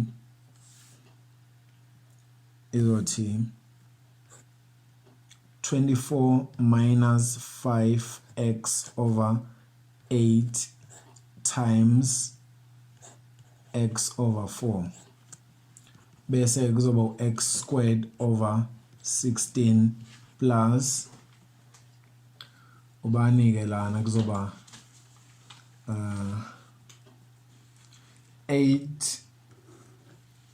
24 over 8 times 1 over 4 kuzoba 1 3 over 4 kusho ukuthi 3 over 4 x minus 5 over 8 times 1 over 4. I hope niyayibona into engiyenzayo. Kuzoba u5 over 32 x squared. Senginobani ke manje ngino lona naloba ama like terms. Kusho ukuthi ngizothi minus 5 over 32 plus 1 over 16 bese ngithola u negative 32 x squared over bese ngithola u negative 3 x squared over 32 plus 3 over 4 x. Yiyo ke area yami le, kodwa ngifuna mina u x ozonginikeza maximum area. Remember kusho ukuthi ngizothatha i-area ngiyiderive bese ngi-equator to 0. Kusho ukuthi kuzobani ke minus 3 over 16x plus 3 over 4x plus 3 over 4 sorry equals to 0 bese ngisolve x. Kusho ukuthi x wami kuzobani ke 3 over 4 divided by 3 over 16. 3 over 16 ngizothola u-x owu4.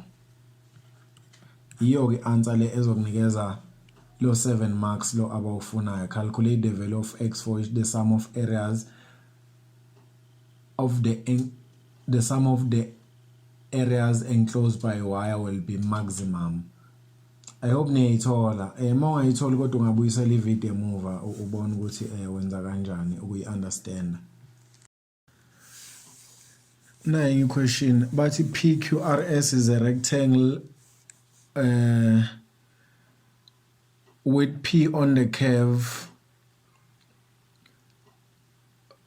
h of x equals x squared and with the x-axis and the line x equals to 6 as boundaries. So siyayibona le shape abasitshela ngayo. Into esingayazi ke la asimazi u-x ka Q and u-x ka P. Singamname mhlambe sithi u-x ngoba asimazi. Mangikwazi ukuname u-x at Q ngithi u-x kusho ukuthi ngingakwazi ukuthola i-distance QR. Bengiye ngasho kuma functions ukuthi i-distance may horizontal kuma functions siyithola kanjani x waphambili minus x wasemuva. Kusho ukuthi x waphambili minus x wasemuva in this case for distance QR kuzoba x o 6 minus x o x. This is the distance QR. Okay, enye into futhi mhlambe engingayibheka lana u-x at P angimazi u-x ngithe u-x kusho ukuthi u-y at P since u-P on the graph of h kusho ukuthi u-x squared u-y at P. Angazi noma niyayithola leyo nto leyo. Le nto ngitshela kusho ukuthi i-distance PQ is from u0 to uy wala okubani noma y wala minus uy wala oku x squared minus 0 kusho ukuthi x squared. Angazi noma niyayithola leyo nto leyo. Show that the area of a rectangle is given by le nto lena. Siyithola kanjani ke area ye rectangle? I-area rectangle kuzoba yi-side times a side. Awuse sithi mhlambe QR times PQ. But ke kumele siveze ukuthi but uQR ubani sengimane ngiyenza nje kanje bekumele ngiqale ngayo kahle kahle lento ukuthi uQR is lona and PQ is x squared bese ngikhani ke ngizobhala le formula kahle kahle. Kusho ukuthi ngino area equals bani ke uQR u6 minus x and then lona ux squared sengiyakwazi ukuthi times kuzoba u6x squared minus x cubed okuyinto vele abathe siyishowe noma siyiprove ke. Number 1 wethu lona. Number 2 Okay, ngicela create space for number 2. Number 2 bathi determine the largest possible area, the maximum area. Siyazi ukuthi mabethi maximum area si derive area si equated to 0, but kushuthi okay ithi ngenzela kuzoba u12x minus 3x squared equals to 0. Lento le engiqeda ukuyenza la izongitholisa ux ozonginikeza the largest area, but equation ayifuni ux ozonginikeza largest area, ngifuna i largest area. Kushuthi mangiqeda ukuthola lo x ngizofuna ke largest area ngaye. Ngizothi ninge mangisolve x kuzoba x squared equals sorry angimboni x la ku 12. Kusho kuzomela ngikhiphe i common factor x as a common factor. Kuzosala ubani ngaphakathi kuma brackets mangikhipha x ngaphandle kuzosala u12 minus 3x equals to 0, x equals to 0, or x equals ubani ku x la u4.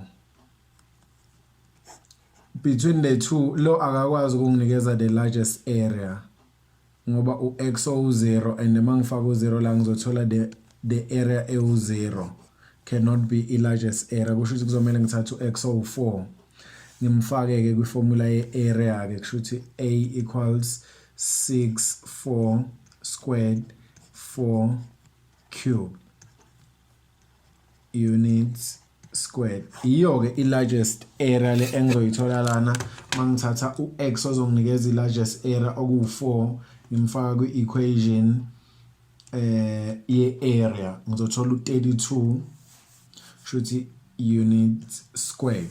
Iyo ke answer leyo soqedile.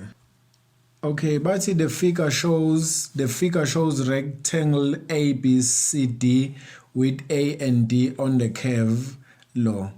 Kusho ukuthi njengoba nje on the curve lona y at D engaba u3 minus 2x squared. So if usimazi ku x kusho ukuthi singakwazi ukufaka yena u-x lana nala sesiyawazi ama coordinates ka D, and siyamazi ke u-x at D. Noma ngiyangithola njengoba kuyi rectangle nje lena kusho ukuthi u-y at A no y at D bayafana, u-x at A no x at B bayafana, u-x at D no x at C bayafana ngoku-understanda i-nature ye-rectangle. Kusho ukuthi njengoba at C u-x ku A kusho ukuthi no x at D u-A, so u-y at D bekuyilo ngobani u-D is on the curve le e-red. Kusho ukuthi u-y ke at D now sekuzoba u3 minus 2a squared. Angazi noma niyayithola leyo nto leyo. Okunye futhi okubalekile okumele sikuchecke lana ukuthi njengoba kuyi rectangle lena u-x at C ku A kusho ukuthi the distance from the origin along the x to a point C is A. Kusho ukuthi lana nakhona i-distance is A. Therefore sengiyawazi ama coordinates i-x coordinates ka B noma ama coordinates ka B kuzoba ubani -a and -1.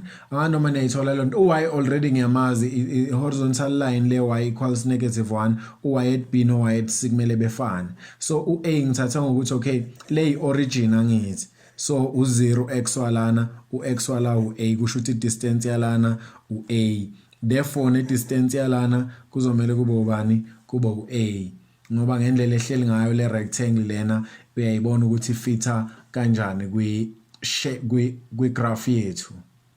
Angazi noma niyayithola leyo nto leyo. So now bathini ke kushuthi ngingakwazi nokuthola futhi u-y at A ofanayo nalento le njengoba bengishilo ukuthi u-y at A no y at D bayafana. Now bathi prove that if A is greater than 0 and C is the point A and -1, then the area of the shape lena is given by. Asiyifuneki area le shape. Area le shape siyavumelana ukuthi kuzoba area equals iside kusho ukuthi ngathi uBC times iside kusho ukuthi ngasho ukuthi uCD kuzomela ngibe kodwa nama values engizosebenza ngawo yiwo lawa ade ngizama ukwakhanda ke la kusho ukuthi ke kuzomela ngibavezele ukuthi ngiyazi ukuthi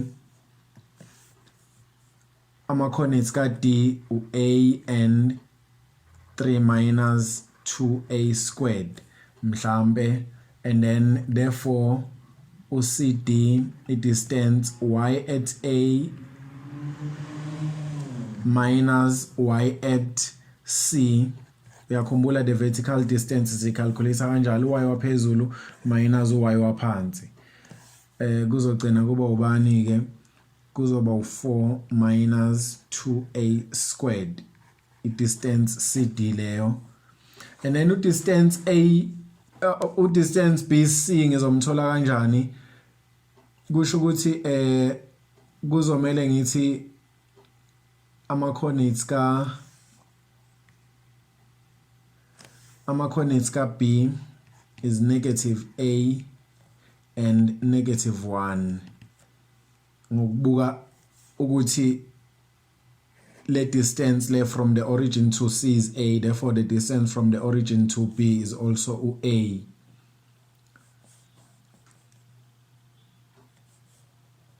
So kusho ukuthi the distance BC therefore ngakwazi ukuyithola kuzoba ubani u2a.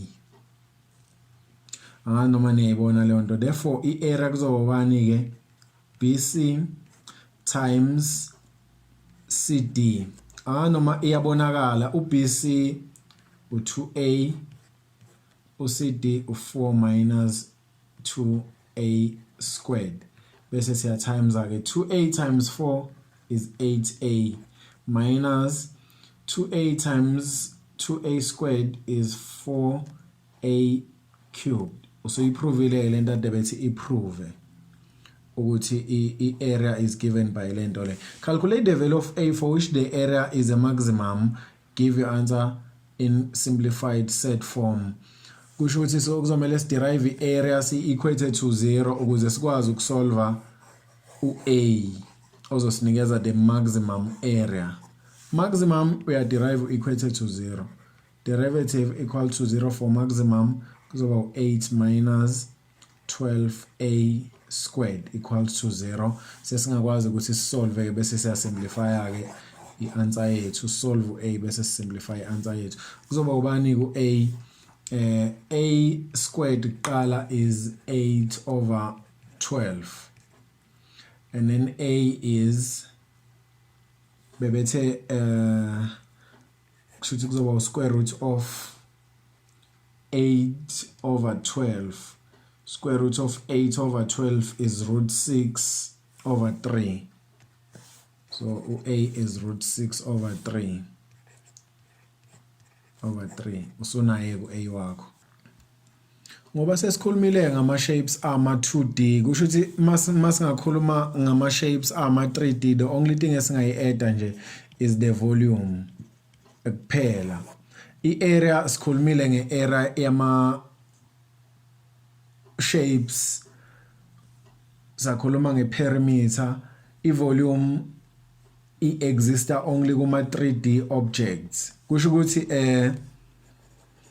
mangikhuluma nge-area ke kuma 3D objects sekungaya ngokuthi mhlambe ngikhuluma nge-total surface area because sesenama surface amaningi.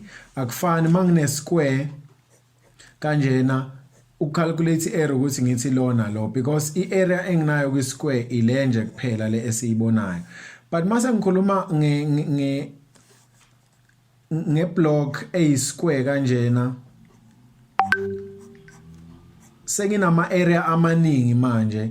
Nginale area lena engaphambili, ngibe nale area engapha eceleni, ngibe nale area engapha phezulu, ngiphinde ngibe ne-area engala ngemuva, ngibe ne-area engapha eceleni, ngibe ne-area engapha ngaphansi. So that's why introduce mhlambe into yani ye-total surface area. Kusho ukuthi into engizokhuluma ngayo manje kuma shapes lawa ama 3D i-total surface area bese ngikhuluma nange volume. Kubalekile ukuthi wazi ama formula wakhona kuyenzeka bekunikeze kodwa kwi-exam uma ukuthi ube nenhlahla uma ungabanga nenhlahla bakunikeze ama-formula kwi-exam. Ngizokhuluma nge-rectangular. Konje u-rectangular ubhalwa kanjani? Eish. Noma ubhalwa kanjena yini? Prism. Bese ngikhuluma nge-cylinder. Angazi noma ubhalwa kanjena. Bese ngikhuluma nge-sphere. Bese ngikhuluma nge-cone. Ngizokhuluma nge-area yakhona, i-volume yakhona, i-area yakhona, i-volume yakhona, area yakhona, i-volume yakhona, area yakhona, i-volume yakhona. Total surface area to be specific. Kulama shape lawa ungathi ke mase bekunikeze u-half wesphere bese uthi awuwaza ama-formula wakhona. Mawuthi for example bebekunikeze i-cylinder uwaza ama-formula we-cylinder evolume ne-total surface area. Mase bekunikeze i-cylinder ke mhlambe asithi i-cylinder yakho le bese befuna ukuyihlephula phakathi nendawo kanje. Ungathi wena awusalazi i-formula le shape ezophuma ke mase behlephule i-cylinder phakathi nendawo. Uyalazi i-formula le shape lena because uyawazi ama-formula wale. Uthatha ama-formula wale wa divide ngo2 njengoba nabo be divide le shape ngo2 kusho nawe uthatha ama-formula wale shape wa divide ngo2 uthola ama-formula we shape entsha. Kanjalo no half wesphere kwenzeka the same thing. I hope niyithola leyo nto le. Izinto ke kumele uyinakeke la njenge rectangular prism. I-rectangular prism into kanje. Kwi-rectangular prism uthola ukuthi kuvalekile la ngaphezulu nangaphansi kuvalekile eceleni ngapha nangapha eceleni kuvalekile la phambili nangapha emuva kuvalekile. Kumele uyicheck lezo zinto lezo because kuyenzeka bekunikeze i-shape ekanjena but uthola ukuthi njengoba ikanje le shape lena kodwa la phezulu kuvulekile. Angazi nokubona lamaphepha lawa abanokufika nabo nawe eclassini othisha benu befaka ama question paper lela box leliyana engabe le type engabe le Xerox elivulekile lapha phezulu li example ke enye futhi mhlambe example noma into kumele ube careful kuyo i-cylinder kuyenzeka uthola ukuthi la phezulu kuvulekile njenge glass yokuphuza amanzi. Iglass yokuphuza amanzi ivulekile la phezulu. Kusho ukuthini lokho kuvuleka lokho? Kusho ukuthi circle la i-area ayisekho i-area la phezulu ngoba kune space. Kusho ukuthi i-circle ene-area sekuyile nje ephansi kuphela. Angazi noma niyithola leyo nto but ithi ngene kuma formula khona nizoba ne better understanding. Ithi ngiqale ngayo i-rectangular prism. I-rectangular prism shape kanje njengoba bese ngishilo. I-shape kanje i-rectangular prism. So singasho ukuthi lana sine length leli side leli i-length and then leli breadth. Now sesinento entsha ke okuyi height. To be specific ke i-perpendicular height. Nayi into kumele uyazi. I-volume of any shape mangayibeka kanjalo mhlambe although kungeyona into correct le engishoyo but ngicela seyibambe kanjalo okwamanje because this is not true for i-cylinder for example. Kusho ukuthi akulona iqiniso lelo engilikhulumayo but iqiniso but to a certain degree. I-volume is area of a base times i-height. Mangikhuluma nge-height ngikhuluma nge-perpendicular height. So area of a base times height uthola i-volume. I-base yini into i-shape ehleli ngayo. So uyayibona lena khonja le rectangular prism is seated ngo L no B. Angazi noma niyithola leyo nto le. Ihleli ngo L no B. Kusho ukuthi ukuze ngithole i-volume yale shape kuzomela ngithathe into ehleli ngayo ngicalculate i-area yayo ukuze ngithole i-volume. Ngithe mina ihleli ngobani? Ihleli ngo L nango B. Angithi uyayibona lento le. Nayi base yale shape le. Ngiyibhale nge-different color. Nayi base yale shape le ihleli ngayo. So ihleli ngo L leli side leli nango B leli side leli. So i-volume izothini ke? I-volume yanoma yiphi shape asithatheni kanjalo ithi area of a base times height. Uyayikhumbula ngithi leyo nto le. So area of a base ubani area lento le okuyi base yethu izothi area of a base to L times B i-area of a base layer and then uthi times height. So iyo ke volume lena ye rectangular prism, area of a base times height. So nali formula le volume lizothini L times B times H yilo leli. And then moving on to surface area noma total surface area kumele ke ukuze ukwazi, because ukuze ungawakhohlwa lama formula kumele wazi ukuthi a derive kanjani. I surface area ke sizokhuluma ngale area le, I total surface area. Remember sinale area le engaphambili ikhandwe ubani le area le, ikhandwe u L no H. Angazi noma niyibona le area le engishede blue ikhandwe u L no H. Nale engapha ngemuva ifana nayo ikhandwe u L no H. Kusho ukuthi ngizoba nobani ke no L no H abawu2, LH abawu2. Kusho ukuthi surface area, the total surface area to be specific izothini o L no H abawu2 plus khona nanali linye side futhi. Leli side likhandwe ubani lona I-area le area le ikhandwe ubani? Ikhandwe u-B no H. Angazi noma niyakubona lokho. Naleli lingapha futhi side likhandwe uye u-B no H. Kusho ukuthini ngino B no H abawu2 plus angakaqedi. Khona futhi elinye side, leli side leli eliphezulu, leli side leli. Leli side lona likhandwe ubani? Likhandwe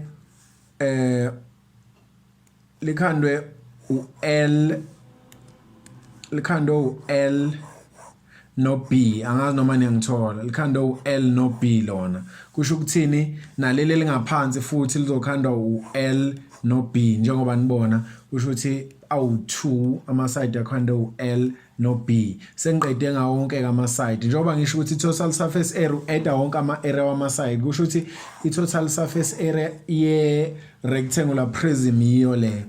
Ithi 2LH plus 2BH plus 2LB. Kulula kodwa ukuthi ungayicrema mhlambe mawungathi ngizophera le 3 le. Ngizophera uB no H kawu3 ngenze sure ukuthi akekho ohamba nomunye twice. Kusho ngithatha uB no H, uL no B bese ngithi plus ngithatha uB no H kushoda ubani manje uL no H bese ngifaka u2 ngifaka u2 ngifaka u2 sekuyile formula le surface area njalo lena.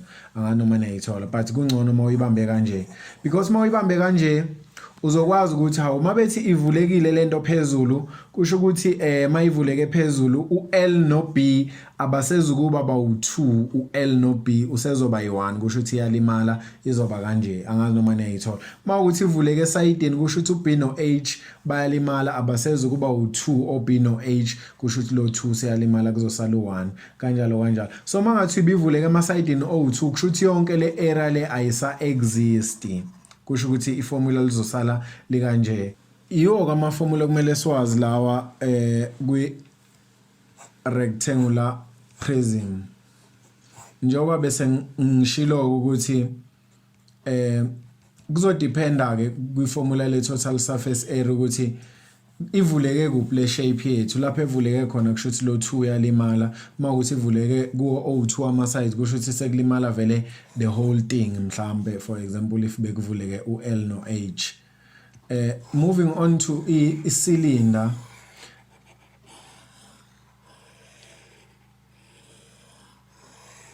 Okay, cylinder ishape kanje. Masingavumelana ishape ekanje. So if ivalekile la phezulu ivalekile nala ngaphansi kusho ukuthi sinama cycle awu2 phezulu bese siba nalento ke le aroundile ke la lomzimba wayo lo. Angazi noma niyangithola. Mina ngithe ivolume, remember kune radius la since kuyi cycle le ehleli ngayo ibase cycle. Ivolume ngithe mina ivolume ye shape yini? Area of a base times height. Ivolume ye shape uzothi area of a base times height. Ihleli ngani ke icylinder? Ihleli nge-circle. Na i-height ye-cylinder. Ihleli nge-circle. So njengoba ihleli nge-circle kusho ukuthi i-area of i-circle ubani? Pi r squared. area of a base law, and then times height. V equals pi r squared h. Iyo ke ivolume cylinder layer. And then total surface area sinama area amangaki la. Let's say ivalekile phezulu naphansi, kushuthi sinale area lena ephezulu, sibe nale area le ephansi. Bese sizoba nale area le. Angazi noma niyayithola. Kushuthi kuzomela ngi-add O3 lama area lawa ukuze ngithole i-total surface area. Ukuze si-understande kahle ke, let's assume noma let's say siyamkhipha lo ongaphezulu le circle engaphezulu siyayikhipha, kushuthi ngine circle, ngiyikhiphe nale circle engaphansi, kushuthi ngine circle, kusho ukuthi i-total surface area yecylinder izothini o pi r squared about 2. Remember i-surface area uthatha i-area u-add ne-area kuze kuhlangane wonke ama-area. So 2 pi r squared because nginama circles awu-2 kule cylinder le. And then what about le piece le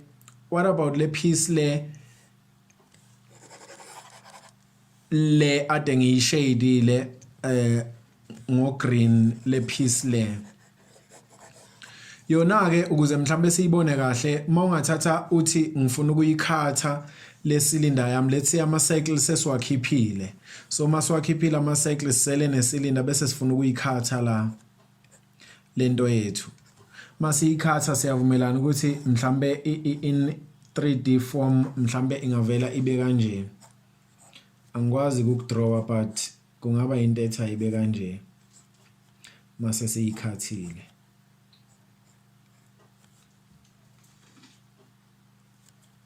Angazi noma niyayithola ukuthi kungaba mhlambe into ekanje.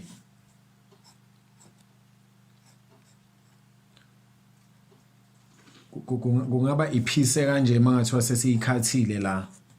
Kusho ukuthi le part le engizoyenza ibe blue, ipart yangaphandle. Le part le engizoyenza ibe blue, ipart yangaphandle. So le part le ipart yangaphandle. And then le part le engizoyenza ibe yellow, ipart yangaphakathi. This part, okay, ngicela ukuyenza ukuyishada kanje. Le part le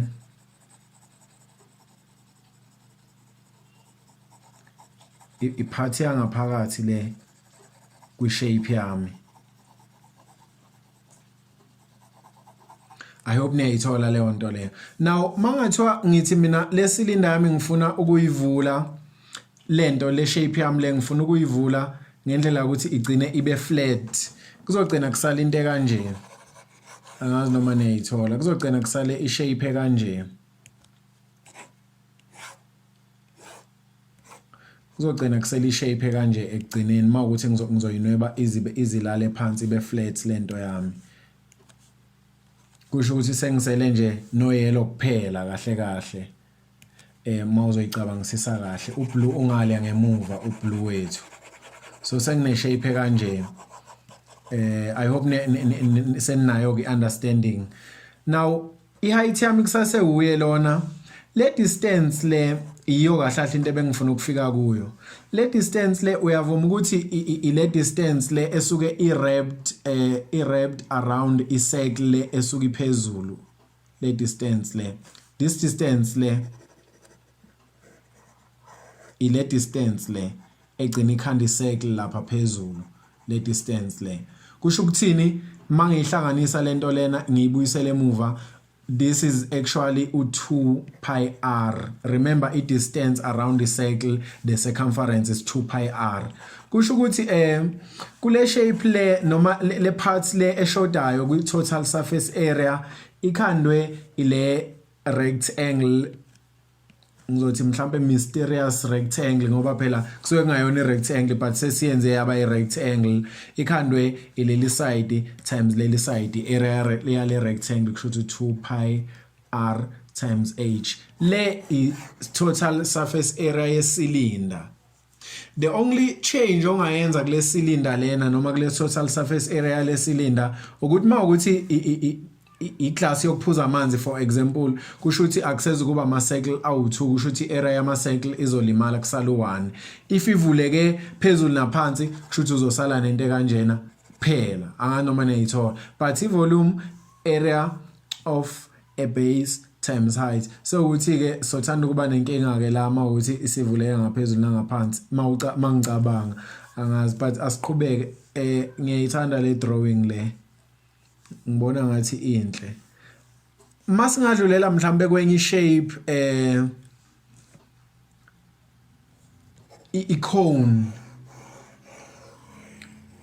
icone iyafana kancane nesilinda akazi noma nike nayi notice leyo nto le icone iyafana kancane nesilinda the only difference ukuthi yona ayimanga exactly njengesilinda icone ishape eme kanje so njengoba kuyi shape eme kanjena sine height lana angiyidrawanga kahle ngicela ukuyiqalela phansi icone kungaba yi shape kanje still ayikho right but akunandaba sine height lana okuyi perpendicular height u-h wethu lo siphinde sibe ne height kodwa futhi la oku s islant height ibizwa ngeslant height noma slanting height lo ya s omncane icone remember ngithe mina ivolume is area of a base ihleli ngani ngecycle kusho ukuthi pi r squared times bani perpendicular height nayi perpendicular height kusho ukuthi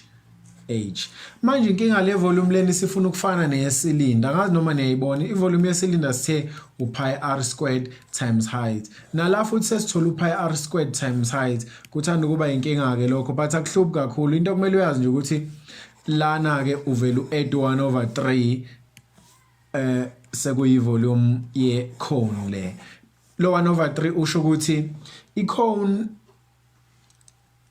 ene cycle noma icone ene radius efanayo neyesilinda bese iba ne height efanayo neyesilinda izophatha 1/3 of into engaphathwa isilinda kusho ukuthi isilinda ikwazi ukuphatha u30 liter izophatha u10 liter icone ezoba ne same height as isilinda same radius as isilinda I hope niyayithola leyo nto le 1/3 uvela lapho and then I total surface area should sokhuluma ngale area engaphansi surface area sokhuluma ngale area engaphansi oku pi r squared oy1 and then le area lena le oyibambayo mawudlu ice cream iu pi rs ngicela nje ukuyibamba ukuthi ngikubambise kanjalo ngithi pi rs us ungamsolva la ngePythagoras theorem I hope niyangizwa if the hypotenuse s umsolve ke square root of r squared plus h squared okay into engizama ukuyisho ukuthi angithi sithi thina I total surface area yecone u pi r squared plus pi rs ngifuna ukukhuluma ngalo s ngoba u-r akayona inkinga u-s ngithe uyayibona le triangle le asithi triangle ABC uyambona u-triangle ABC is a right angled triangle kusho ukuthi iyasebenza iPythagoras theorem khona ngingakwazi ukusolva ngayo u-s iPythagoras theorem yona ithi r squared equals x squared plus y squared r squared ubani konje the hypotenuse side kusho ukuthi u-s and then u-squared u-x ubani konje u-x squared the horizontal side u-x kusho the horizontal side kwi-triangle yethu r bese kuba u-squared plus u-y konje ubani the vertical side kithi ubani u-h kusho h squared and then singakwazi ukusolve u-s sizothola ukuthi u-s is the square root of r squared plus h squared le nto ke le uyakwazi ukuthi uzothi uye ku-s wakho lo bese ke uyasolva ke the total surface area of cone and then bese kuba isphere asihambe ngalendlela ebengihambisa ngayo la mhlawumbe mangathi uzama indlela ukuyibamba angeke ngize ngisihambise ngaleyo ndlela because okokuqala asinayo i-height so mangithi mina i-volume of any shape is area of a base times height ekubeni singena height sesithanda kuba nenkinga njalo lapho So asathe mhlambe nayi I shape asithi sphere lesi asithi sphere lesi. So maku sphere lesi sidinga ivolume sidinga isurface area. Indlela ebengiyibambe ngayo ke mina ngacreme ukuthi ngisase esikoleni ngacreme ukuthi isurface area yesphere u4 pi r squared. So mawungabamba nje ukuthi isurface area yesphere u4 pi r squared ivolume kuzoba i-antiderivative iyalento le ayifundwa ke i-antiderivative kule math yenu but ungakwazi ukwenza i-antiderivative ngiyazi ungakwazi ngiyakuthemba uzothola lo u4 over 3 pi r cubed angithi uma udivide u4 uma uderive u4 over 3 pi r cubed uzothola lento le so usunawo kama formula lawa ngenzelani mabe ngakunikezanga ku-exam ungahlupheki kube ukuthi mhlawumbe usuyitholile indlela yokuyibambela wena mabe khuluma ngo-half wesphere kusho ukuthi udivide lento ngo2 udivide lento ngo2 into elula nje leyo angicabanga ukuthi mhlawumbe ngaba nenkinga kuleyo nto leyo I hope niyayithola mawukuthi uyafuna ukwazi ukuthi livela up leli naleli livela phi ke usuyongithinta ngelinye ilanga but ngicabanga ukuthi awunaso isikhathi saleyo nto leyo sisenza ama examples a few and then sibone ukuthi sitholani on 3D shapes. Okay, now equation noma example a rectangular box is constructed in such a way that the length L of the base is 3 times as long as its width. Kusho ukuthi basitshela ukuthi njengoba i-width ilo so kusho ukuthi lona is 3 times lo kusho ukuthi 3x lo ileyo nto abasitshela yona. The material used to construct the top and the bottom of the box cost unakhunja 100 rands per square meter. Kusho ukuthi u-L no B u-L no B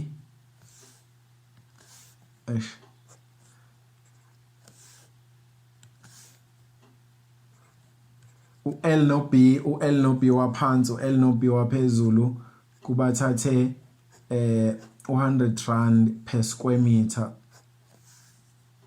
ukuba construct akusho le area le i-cost yayo nale area le because i-cost kahle kahle sisuke sikhuluma nge-area kulama shapes lawo so kubathathe 100 rand ukukhanda lento le so basically 100 rand is for 2LB angazi noma niyayithola leyo nto leyo into abazama ukisho.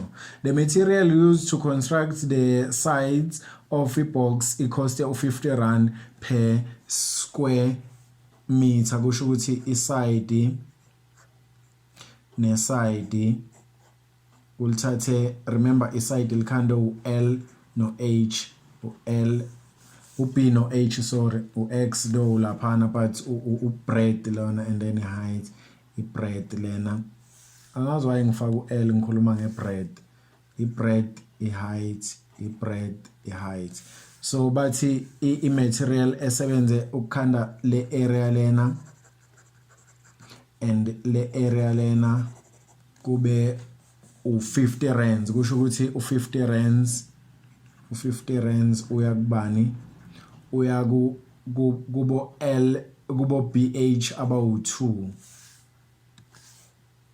BH abawu2 ileyo nto nje abayishoyo la the box must have ivolume kalo angikwazi ukuthi benginikeza ivolume bese ngingakhulumi ngokuthi kusho ukuthi length times breadth times height is equals to ubani u9 so u9 square meter cubic meters njalo ulingana nobani u9 cubic meters ulingana no L times B times H ileyo nto mhlawumbe singakwazi ukuthi siyibone. Determine an expression for a height of a box in terms of x. I-height ngiyibona kuphi nali kuleli formula leli i-height ithi ngisebenze ngayo first i-height in terms of x ngoba banginikeze i-volume and mina ngazi ukuthi i-volume is area of a base times height.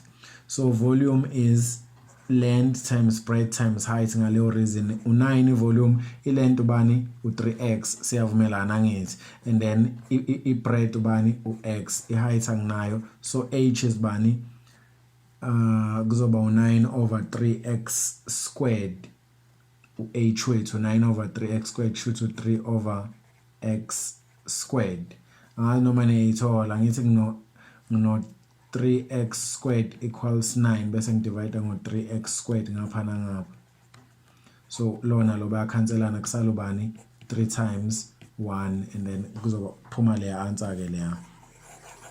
Ngihappy ke ngo number 1 and then number 2 bathi show that unfortunately mawumrongile number 1 number 2 uzokuhlula vele. Show that the cost to construct the box can be expressed as cost. The cost singakwazi ukuyithola ngokuthola is total surface area. Masine total surface area ngicela ukubhala u-h wami la bese ngizama create space lapha. Masine total surface area sokwazi ukuthi sazi ukuthi okay ngoba nayi area ekuzomela igcine isebenzile, therefore i-cost izoba yilento. Ithi ngiqale ngifune i-total surface area ke kuqala izothi ni 2lb plus 2lh plus 2bh. Ngicabanga ukuthi niyayikhumbula, and then u2 ilength yami ubani u3x and then i-breadth ubani u-x plus 2 ilength yami ubani u3x, i-height yami ubani 3 over x squared plus u2 i-breadth yami ubani u-x, i-height yami ubani u3 over x squared. Ngokwemethi ke ngingakwazi lana ukusolve ngithola ukuthi ubani 6x squared plus lana khona ngingakwazi ukusolve ngithola ukuthi ubani u x no x bazokhanselana bese ngisala no 6 times 3 u6 times 3 u18 over x plus u-x no x bazokhanselana bese ngisala no 6 over x, and then from lana ngino 6x squared plus 18 plus 6 kuzoba ubani u24 over x, 24 over x. Angazi noma niyathola ama like terms lawa, so i-fraction le engingakwazi ukuyisolve ngwa idileke i-cost le in terms of noma i-total surface area le, and then sekulula ke njengamanje sengizovele ngithathe le number lena, okay ngicela uqala ngale ngiyi times ngo 100, sorry ngiyi times ngo 50 bese ngithola 1200 over x. Mhlambe indlela elula bese ngithatha lo 6x squared ngimtimes ngo 100 ngithole u600 x squared. So into engiyenzile ke la sengiprovile lento abayifunayo, but into engiyenzile okay bekumele mhlambe ngiveze ukuthi ngitimes kanjani, but into engiyenzile angifunanga ukuyilanda ngalendlela ukuthi okay lo njoba ekhande njoba per square meter ebize 100 rand kusho ukuthi ngizodivide lo 100 rand mhlambe u25 eze komunye u20, okay ngitimesela kahle kahle into ebengizama ukisho ukuthi ngitimesela ngemali. Angifunanga ukwenza kanjalo, imali ngifune ukusebenza ngayo ekugcineni ngoba vele angiyidingi kakhulu imali, ngidinga nje uqale ngiwork out labo x bam nani bese ngifika eanswering. Angazi noma niyithola mhlambe ngalendlela engenze ngayo, but mawukuthi awukho comfortable ngayo le ndlela ungenza ke nangenye indlela, but sesiprovile ke ukuthi i-cost ile yanto leyo. Obekubalekile nje ukuthi wazi ukuthi i-cost siyithola nge-total surface area. Now bathi ke calculate the width kusho ukuthi u-x, remember i-width u-x, calculate the width if the cost is to be a minimum. For minimum cost kusho ukuthi derivative ye cost equals to 0.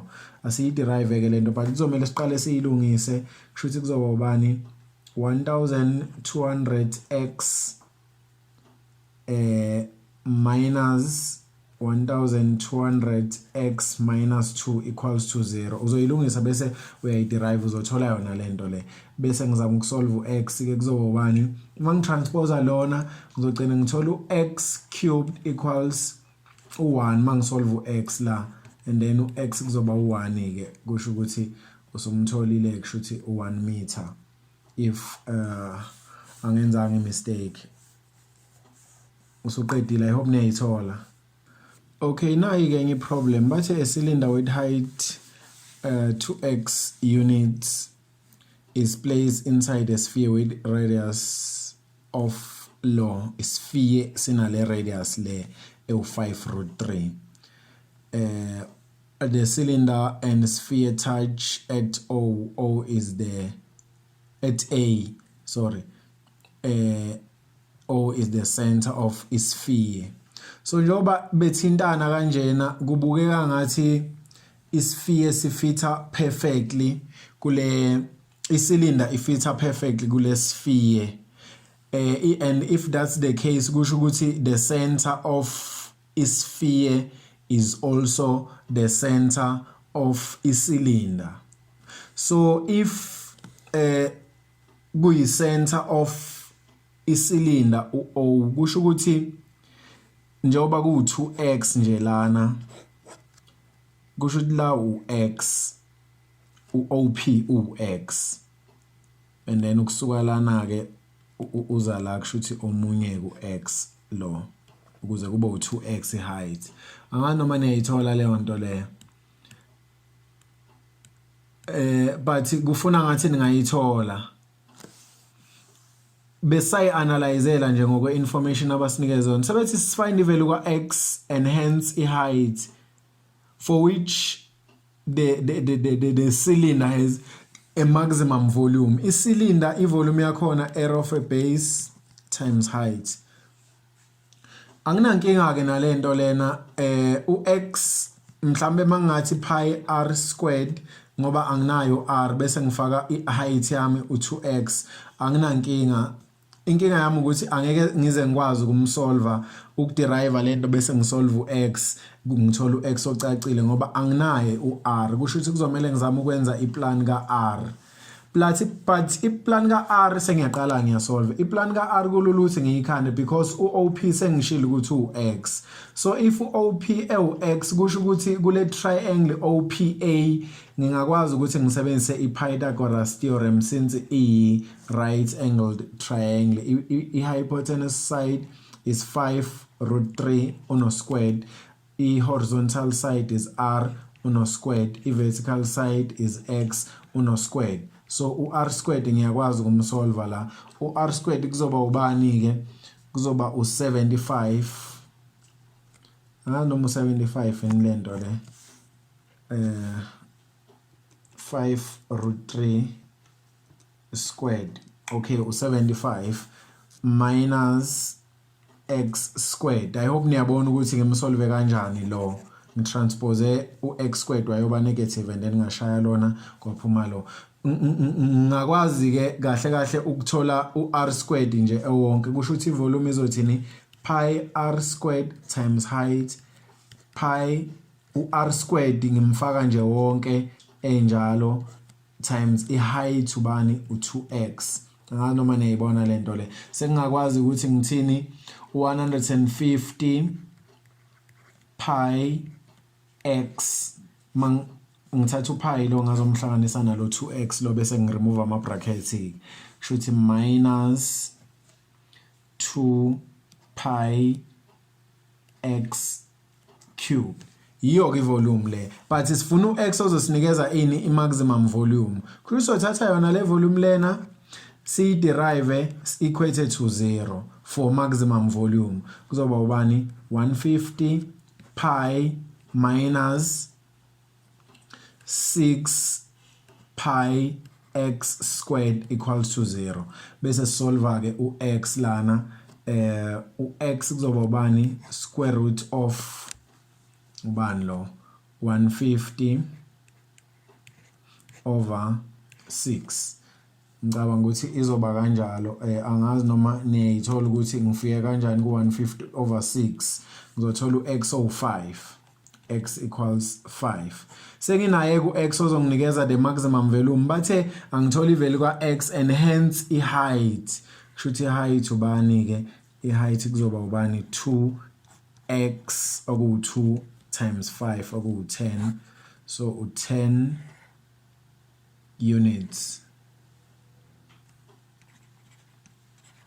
iyo ke i-answer le akuyona i-question enzima kunje i-diagram iyathusa nje kuphela hayi ukuthi inzima i-question sisenze i-question yokugcina okay bathi a cylinder fits exactly into half a spherical container uhafu wesphere lona icylinder bathi fita exactly as shown in the figure the radius of isphere njengoba sibona vele i-radius of isphere is 2√3 centimeters let the height of icylinder be x centimeters njengoba sibona calculate the maximum volume of any icylinder abakhuluma ngesphere bakhuluma ivolume yecylinder ivolume yecylinder area of a base kusho ukuthi pi r squared times height kusho ukuthi h ngizodinga ini ke ukuze ngithole maximum volume kuzomela ngithole i-variable ezonginikeza the maximum volume kusho ukuthi mhlawumbe u-x ngoba ngibona la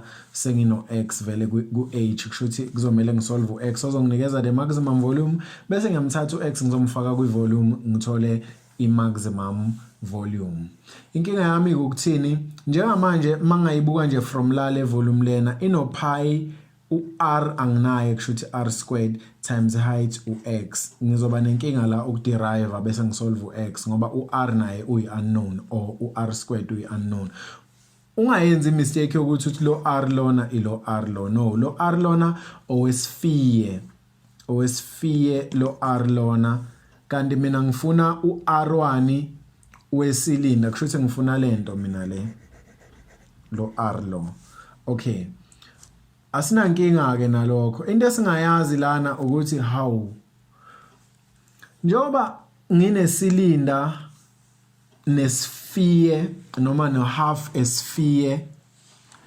banginikeza iradius ye half a sphere kusho ukuthi ngingasho ukuthi mina since kuyi center lena ukusuka la uza la kusase uye u2√3 angazi noma niyangithola ukusuka nje la ngihamba ngithi ngize ngizofika la u2√3 kusase iradius leyo yesphere ye half a sphere why ngisho kanjalo because ngisuke e-center ngaya kwi-circumference of isphere but at the same time ngikwazile ukuzenzela umsebenzi wabalula because la remember ilo esimfunayo u-r so this is h remember is the perpendicular height kusho ukuthi la no 90 degrees la u90 degrees kusho ukuthi ngingakwazi ukuthi nje ekuqaleni kwami nje mangisolve ngithini ithi ngithi r squared equals x squared plus y squared maybe ngingakwazi ukuthola iradius yesilinda u-r ubani is the hypotenuse side squared the horizontal side squared the vertical side squared sengiyakwazi ukusolve u-r squared kuzoba ubani ke kushuthi kuzoba u4 times 3 okubani oku12 so izothi 12 minus x squared u-r squared wami lo sengingakwazi ukuzomfaka la kwi-formula le volume remember bafuna the maximum volume of isphere icylinder na ivolume yecylinder pi u-r squared nginaye u-12 minus x squared. I-height ubani u-x. Sengiyakwazi uma ngibuyisa lo pi ngapha ezoba no-x bese ngiremove ama-bracket kuzoba u-12 pi x minus pi x cubed. I-volume lena, but mina ngifuna the maximum volume. Kusho ukuthi kuzomele ngisolve u-x ozonginikeza i-maximum volume. For maximum volume, u-derive i-volume u-equate to u-0. Uzoba no-12 pi minus 3 pi x squared equals to 0. Bese uma usolve u-x siyavumelana sogcina siba nobani no x u2. Angazi noma ngizobe ngimsolve kahle ino x mangithola x u2. Angithi ngizotranspose u12 engale be negative, negative over negative is positive, and then ngidivide ngo3 ngapha nangapha, 12 over 3 ngidivide ngo3 pi ngapha nangapha, pi no pi bazokhanselana kuba u12 over 3 kuba u4, square root of 4 is 2. Kusho ukuthi u-x ozosinikeza the maximum volume. Sengifuna yona ke maximum volume ngoba bebefuna i-maximum volume ku question. Kusho ukuthi u12 ngizofaka u-x la, pi times 2 minus pi 2 cubed, and then usolve i-answer ke la, ungashaya i-calculator la izokunikeza i-answer usuqedile. Siyabonga, ningakhohlwa ukusubscribe.